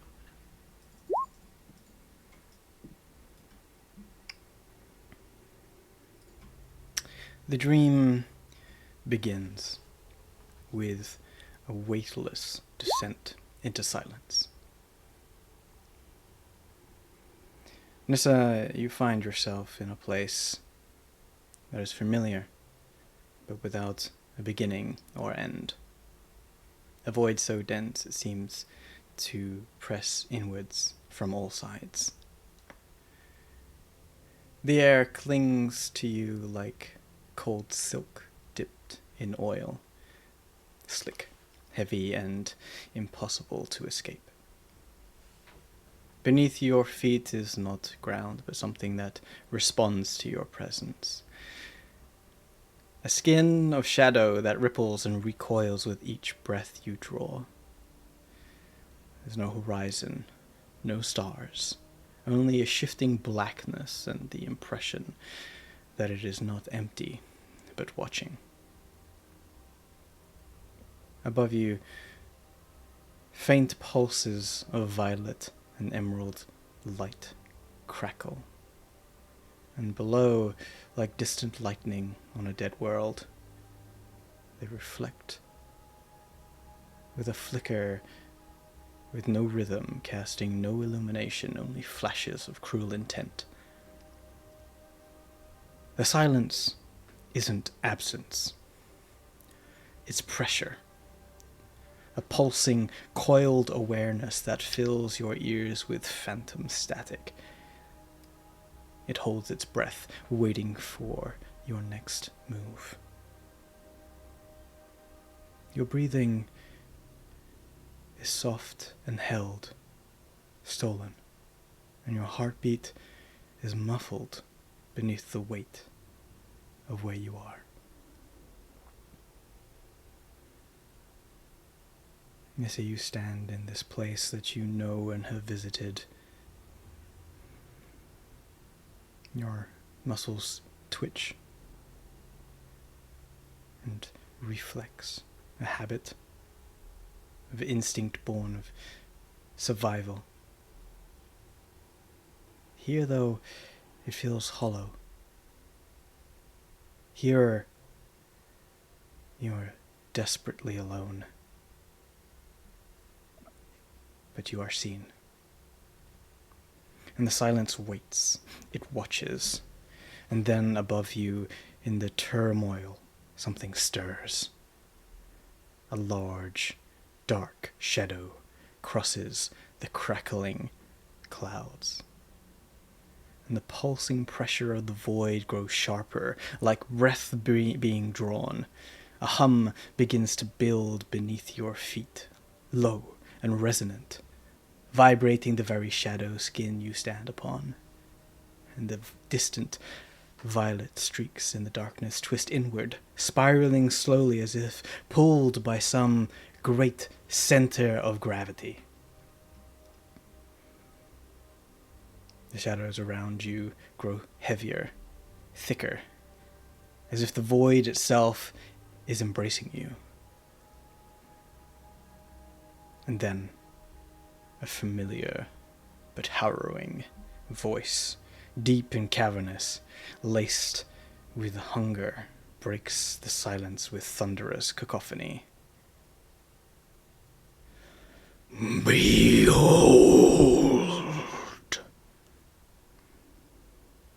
The word booms through the space and shatters through your bones.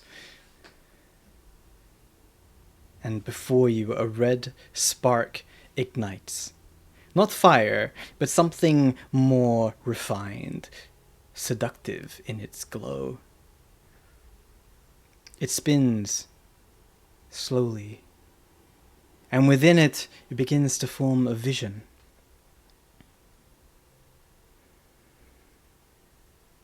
It's you.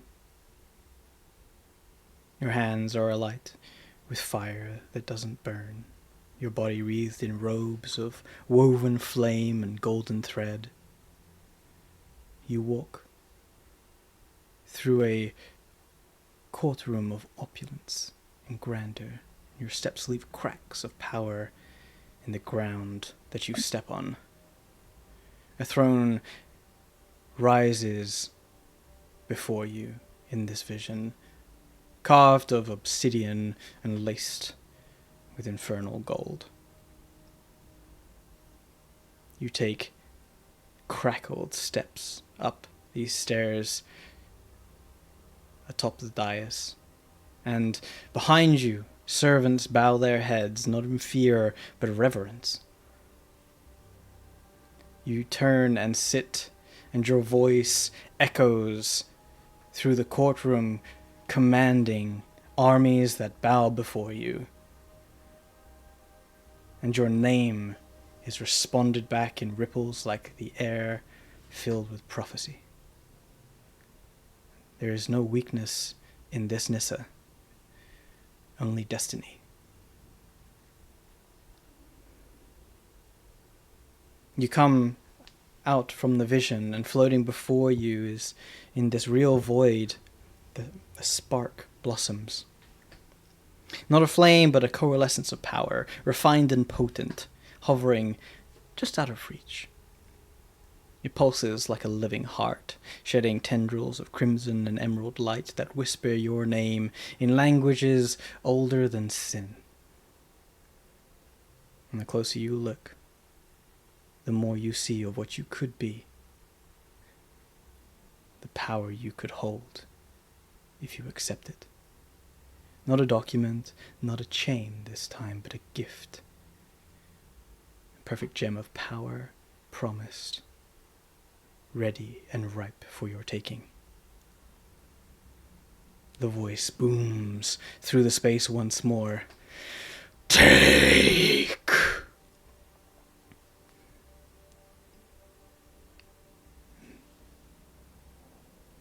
And you stand before this gem, glimmering in your eyes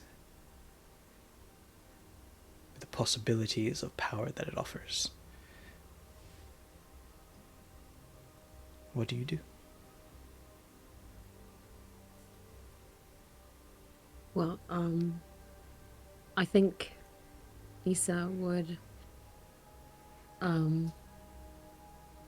instinctively raise her hand towards the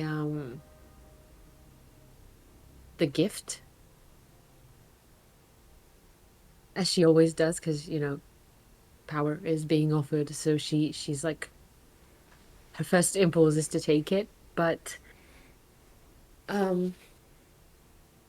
before she reaches it, like in the distance, she's not too sure of where they come from, but she starts to hear something. Like there's like a sort of distraction that makes her hand stop midair. Mm-hmm. And she kind of tilts her head towards where she thinks those voices came from. And she just listens more, for them. What do these whispers say? Well, the more she listens, the louder they become, until she is overcome by sort of vision, like she's transported back to a specific moment, and it's all of a sudden she's standing in the middle of the Warrens, um, in the late morning. You know, it's alleys and market stalls, just bathed in the scent of coal smoke and lemon leaf. It is a donation day, something that is not very, common, but people people in the Warrens hold onto very dearly, because it's one of the very few things that they look forward to these days. So it's just like there's a little bit of peace in the air, like not warmth, not exactly joy, but just a stillness. And Nisa is standing there. She's 8 years old, not very tall. She stands in a line with a basket in her arms. It's too big for her. It's just full of jars of salve and strips of clean cloth wrapped in careful twine.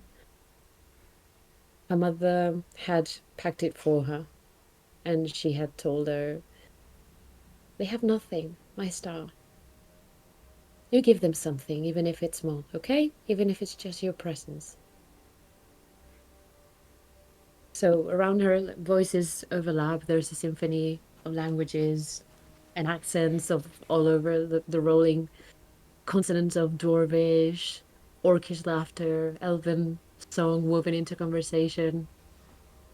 And then all of a sudden, there's the sharp clang of metal. And Nisa turns.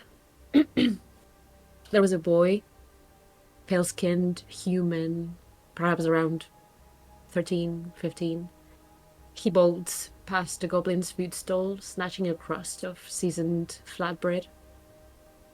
A few people in the crowd gasp, like in surprise, and some others jeer. And there's a Templar with his chest gleaming with the emblem of the CT, who is on him in an instant. He doesn't draw a weapon, he doesn't do anything, he just, one armored fist crashes into the boy's ribs, dropping him to the ground. Like a ragdoll, basically.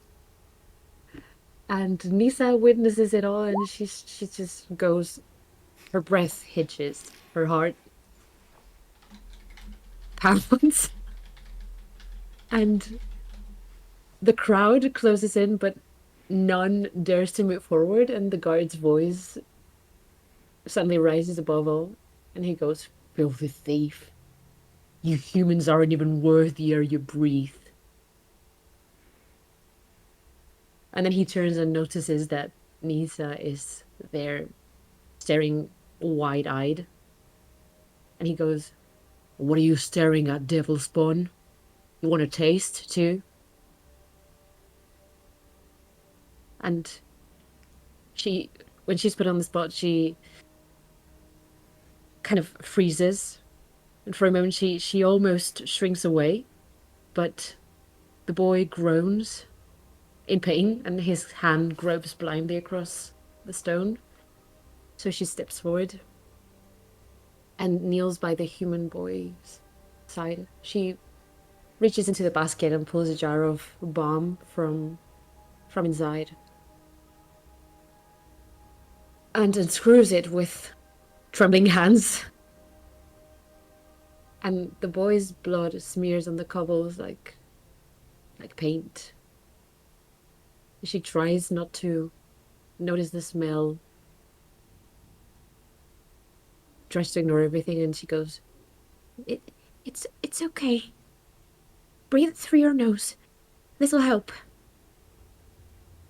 And the Templar just scoffs and turns away. Stupid girl, you'll get nothing for helping trash like that. And then he disappears, and the boy just looks up at Nisa, just barely conscious because the hit was brutal and not grateful, just confused, like no one has ever helped him before. And then later at home, when Nisa just tells her parents, her dad just says, "Don't flinch from cruelty, but don't let it live in you either." And Nisa just promises that she won't. And when the memory fades, the scent of lemon leaf and blood lingers just a moment longer than it should and then disappears. And Nisa just gasps, staggering in place. She's still in the middle of this darkness.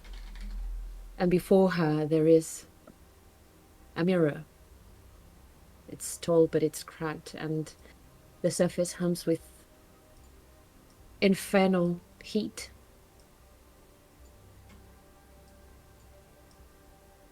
And there's a presence that coils in the edges of her mind, hungry and whispering, that goes, "Choose." And then the mirror shifts, and her reflection is not her anymore. It's a little girl, 8 years old, yellow eyes wide with hope and courage. Her hair is tied back with a fraying green ribbon, and her sleeves are bloodstained.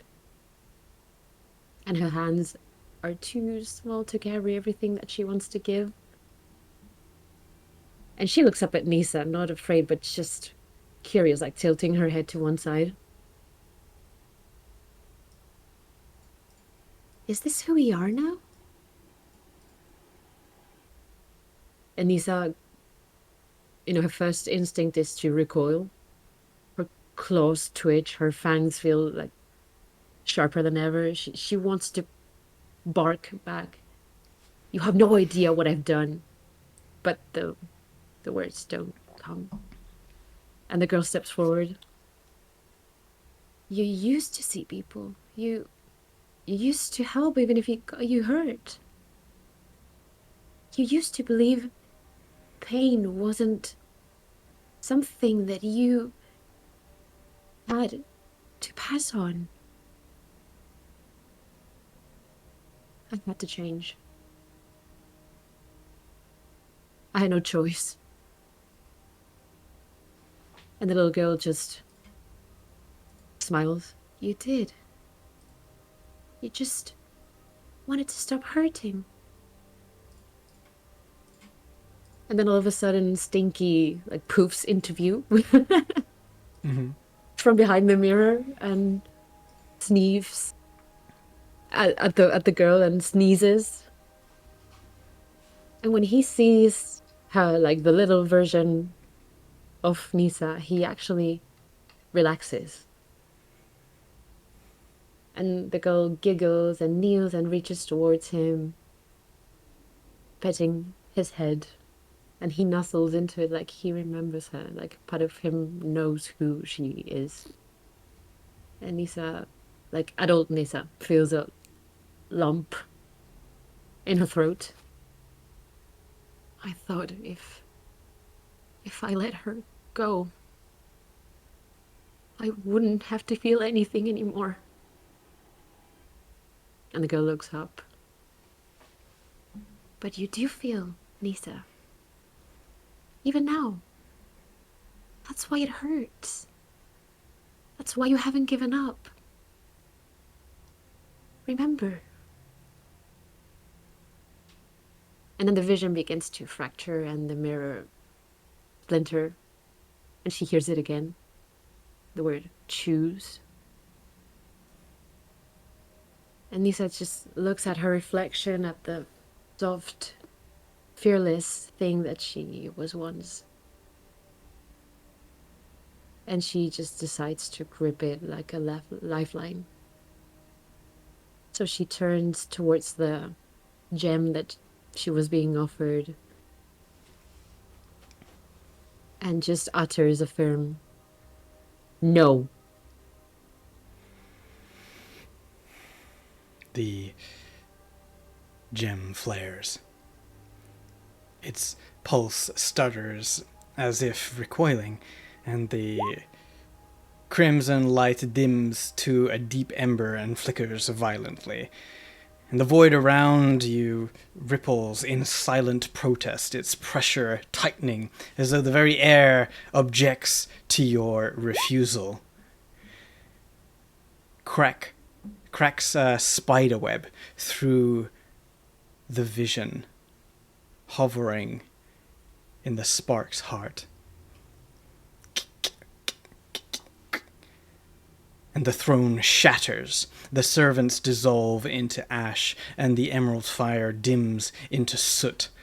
The gift, the gem, twists in the air, not vanishing, but waiting, pulsing, angrier, hungrier. And the void breathes in, the presence swells, and the voice is heard. Sworn. The word erupts from the void with a crackling edge, no longer composed or divine, but sharpened by frustration.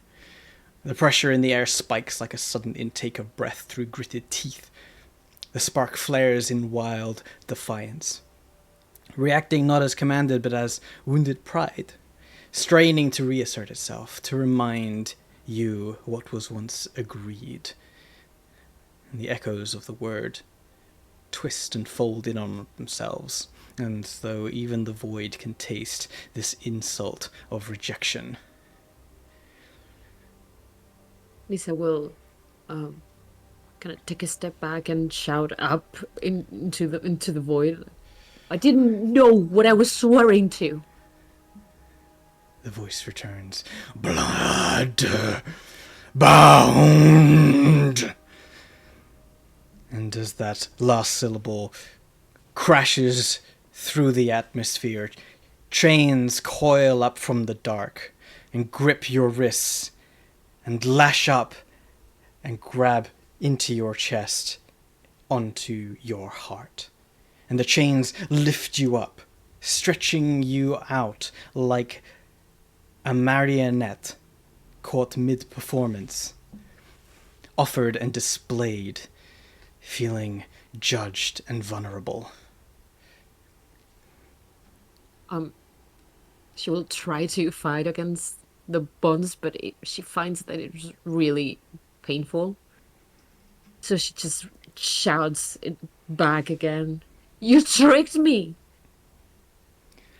Power need. The words are not commands now as they boom around the void, but please. There is a strain behind them, like a merchant watching a prized gem slip through greedy fingers. The void shivers under the weight of frustration disguised as insistence, and the last remnants of the spark quiver, reshaping again, softer this time, offering not dominance but comfort, not conquest but belonging. The illusion stretches thin, begging to be accepted before it unravels completely. And the spark makes one final plea. Its glow softening, reaching towards you, not with dominance but longing. It reshapes itself for just a heartbeat, offering beauty, comfort, freedom. Not power over others, but power to never be powerless again. And it hovers there in front of you, waiting, willing, wanting. No. No. She shakes her head, like, vigorously, and she goes, No, I never needed you. Your final defiance shatters the spark. And in anger, the booming voice careens around the void. Forfeit! And the void ripples, slowly at first, as though the rejection shakes the illusion loose. Emerald lightning streaks across the dark, illuminating the electric clouds, casting your suspended shadow on the void below you. And from below, a dripping, dark orb rises. It distorts into a vertical line of inky glass and levitates in front of your suspended form, twitching slowly. Then another orb from the dark, and another, and another, and another, until the darkness is filled with 1,000 mirrors, each reflecting a distorted version of you. One is crying, one is bleeding out, one is burning with the power that you refused, one is screaming, one is laughing. The void doesn't fracture, but it trembles, caught between wrath and restraint. Then, with a crack like a rib cage snapping open, a sound, a crystalline chime, dings through the void, a foreign sound. It echoes and reverberates the inky mirrors that stand before you. The mirrors shatter, one after the other, into shards of darkness, save one, out to the side. As most crash into glinting fragments, one hangs in the air, defiant of the Lord of the Void.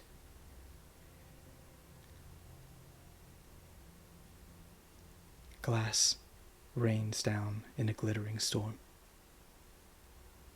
each shard carrying reflections of 1,000 Nisses who could have obeyed. And from that lone, unbroken mirror, a cloudy figure beyond steps through the void, approaches the other side of the inky mirror. And then, in perfect clarity, a stilettoed heel touches the glass. Its edges shimmer like molten silver, and a low resonating hum begins to emanate from the mirror, growing in pitch, not music, not speech, but something ancient and laced with intent. And then, let's just put this up here.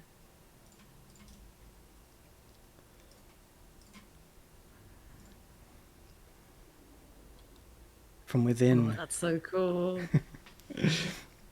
from within that mirror, the single-heeled foot continues to press on the other side, and the sound of it landing impossibly clear in the storm, amid the storm of broken glass, and the shards unfurl into a yawning gash in the void, and beyond it, clear, an opulent hell courtroom bathed in flame.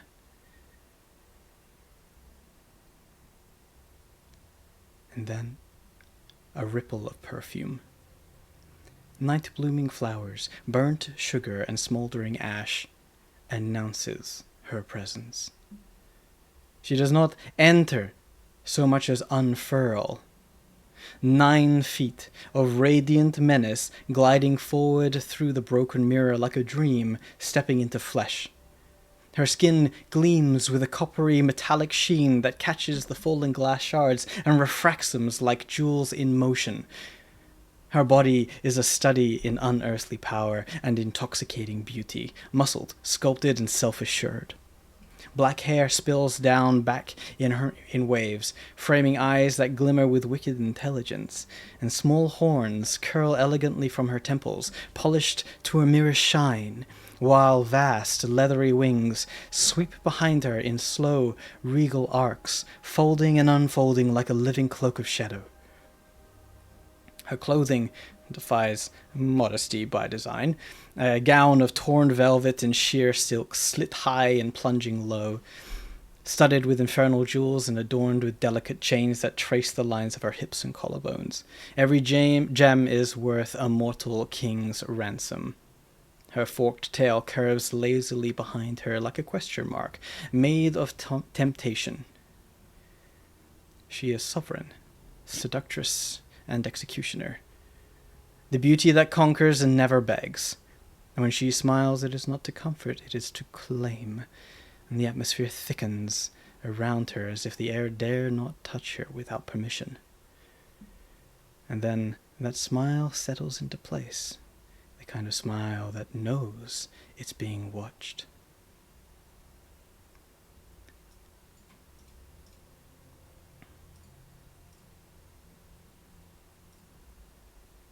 A second chime. Sharper, sweeter, unmistakably final.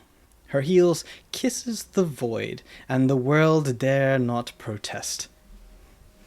She takes her time.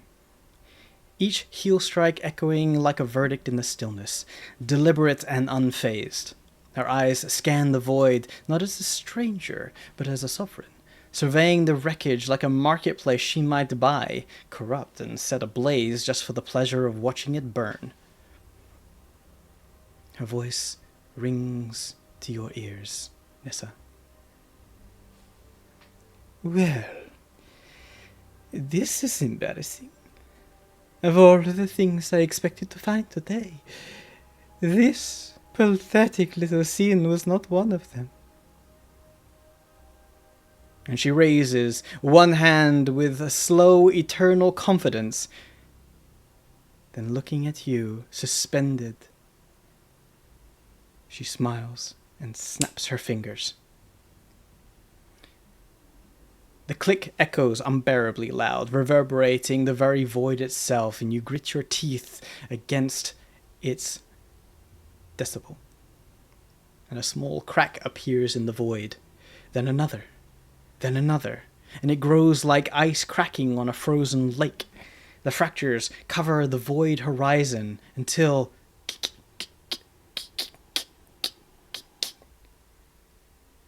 the void itself finally collapses.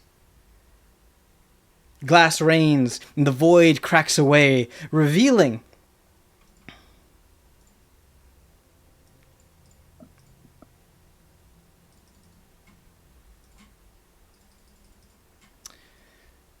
a decadent hell courtroom. Thrones, chains, wealth incarnate, and at its center, seated behind a polished obsidian desk, is a figure carved from the very sin he represents. He is elegance, distilled into corruption, a devil in silk and gold, built like a nobleman sculpted from greed itself. His skin is flawless, sunless, almost luminous beneath the courtroom's infernal glow. His tailored robes shimmer with embroidered contracts and shifting runes that move like living ink across the fabric. His green eyes glimmer like cut emeralds, ancient and appraising, and his smile, wide, gold-capped and cold, suggests not charm, but appetite. A quill rests between long, lacquered fingers as if it never left his grip, and the scent of scorched parchment and molten coins cling to him like a signature.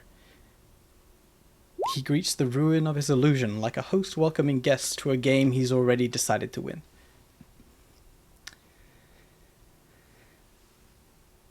The man behind the desk says, "Do you ever enter without making a spectacle of yourself?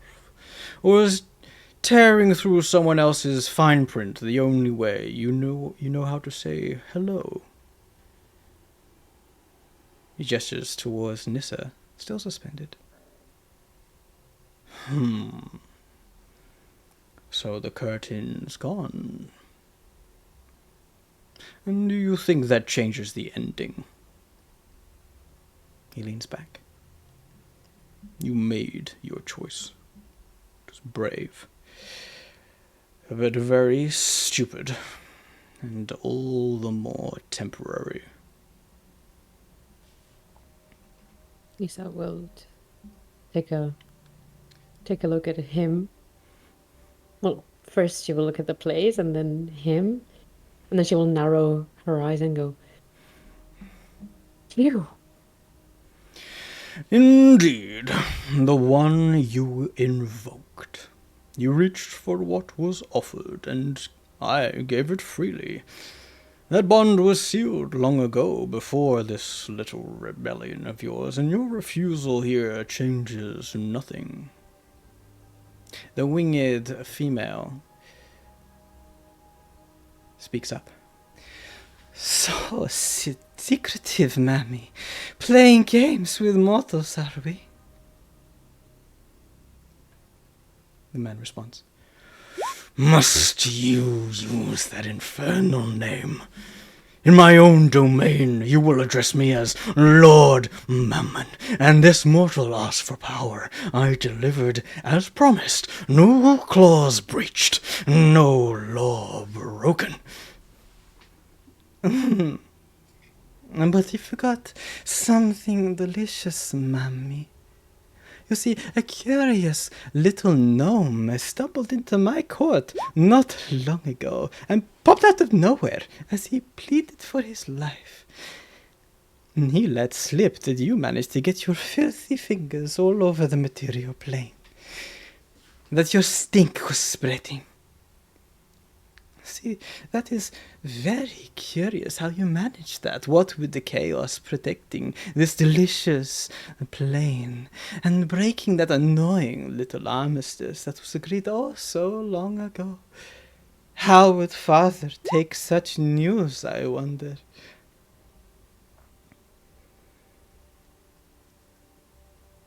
The man behind the desk, or Mammon, stiffens. And the woman continues. I turned him into my little agent of chaos before sending him home, thinking he would say anything to not be eviscerated. But then I got curious. And I thought I'd take a peek to see if what he said actually had any truth. And here you are, playing with a mortal who just so happens has the death wish to resist your greasy claws. Gesturing to Nissa. I just had to tell Fierna before coming. Darling, it left her screaming in hysterics. And you know how Fierna loves to gossip to the other lords. Positively hilarious. She laughs softly to herself before looking back to Nissa, and she smiles and draws a spiral in the air, her infernal power carving a sigil in the very fabric of this court. So I thought I'd leave you a message. She snatches the sigil from the air with a feline-like grace, and in a blink, presses it to Nissa's sternum. And the sigil crackles and sparks as it pushed through into your body. Nissa, your limbs recoil and contort. Your veins pulse with wild color. Shimmering threads of chaos stitch beneath your skin. And the dark chains holding you aloft shatter into infernal dust. Mammon responds, This means nothing. The pact still stands. The woman, Of course, my darling Mammon. But you see, now the math is wrong. She is still mine. She still owes the debt. Maybe.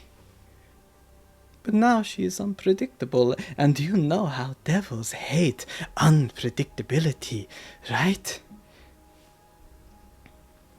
She turns to you, Nissa. Her voice lowers, almost affectionately.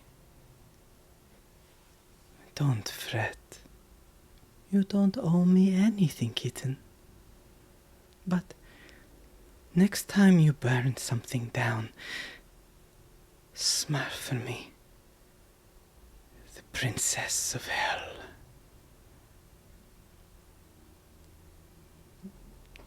You exhale with such force, it doubles you over, the sigil burning beneath your skin.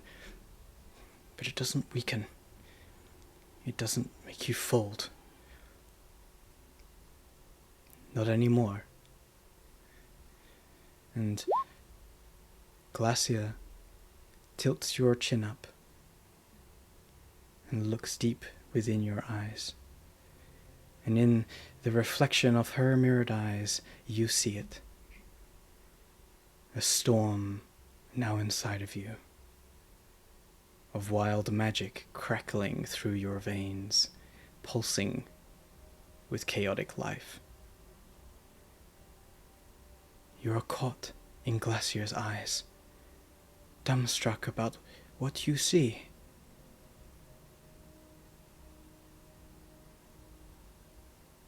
Glacia blinks, and you wake up with a gasp.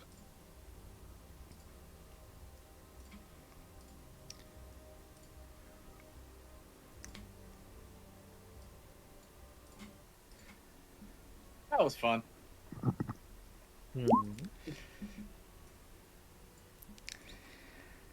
It's out. That was fun. I need new pants. What? Okay. What?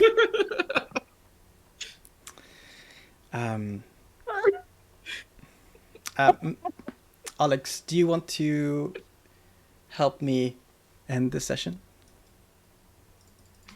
Sure.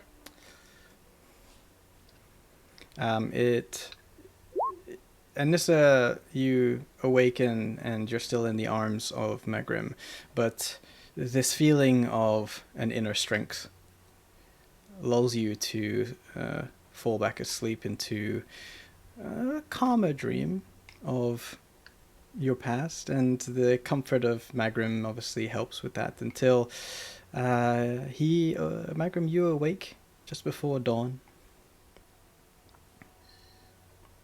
He will write a small note to Nissa. He will place it in her palm, where it says, "Don't forget to check my stuff." And he will leave, not before making number 5 curl up at her feet. He will leave the tea room. As he passes by the chambers where his friends are sleeping, a mage hand will fly under the door, passing a note of farewell, signed by Magrim. He will step through the palace and into the Chamber of Spells, where he will sit and draw 7 circles of white chalk around himself. First, sitting firm with his spellbook, and prepare what could possibly be his last meditation. As he does, what you imagine, probably speaks to his Deva. At length, you see that the halo around him starts to glow. It becomes bigger and bigger and bigger. And the halo starts to crack with yellow lightning that will reach into one of the circles, striking a rune that glows yellow and white. And as it does, more and more lightning strike from the halo into the circles. Magrim begins to float aloft. He sprouts several sets of white wings that encompass him and make this giant white ball of feathers and lightning. As he speaks, in celestial and common at the same time, screaming into the palace. And the path of the just is a narrow road, bound by thorns and shadowed by sorrow. The hands of the wicked are swift to shed blood, and the cries of the innocent rise like incense to the silent sky. Yet blessed is the one who walks not for the crown nor coin, but for the weary and the lost, who keeps the fire when the sun is hidden. For the Lord of light sees not the strength of the arm, but the mercy of the hand. He shall lift up the lowly and break the yoke of the proud. They who give bread to the hungry, water to the parched, and shelter to the stranger, they shall be called his kin. Woe unto the devourers of the poor, the merchants of ruin, for their rewards shall be dust and silence. In the day of the reckoning, the trumpet shall sound, and the veil shall be torn. The stars shall weep, and the earth shall tremble, and the heavens shall remember the names of those cast aside, and upon the fields of ruin shall rise towers nor thrones. But wardens, watered by tears, and the songs of the meek shall shake the firmament. And the radiant one shall not come with legions, but with his healing in his wings. Fire not cleanse nor blade redeem, but love, stronger than death, shall bind the broken world. For it is written, Mercy triumphs over judgment, and the light shineth in darkness, and the darkness compareth it not. Upon his last words, lightning overcompasses the room of books. Where Magran once was, there's nothing but white circles.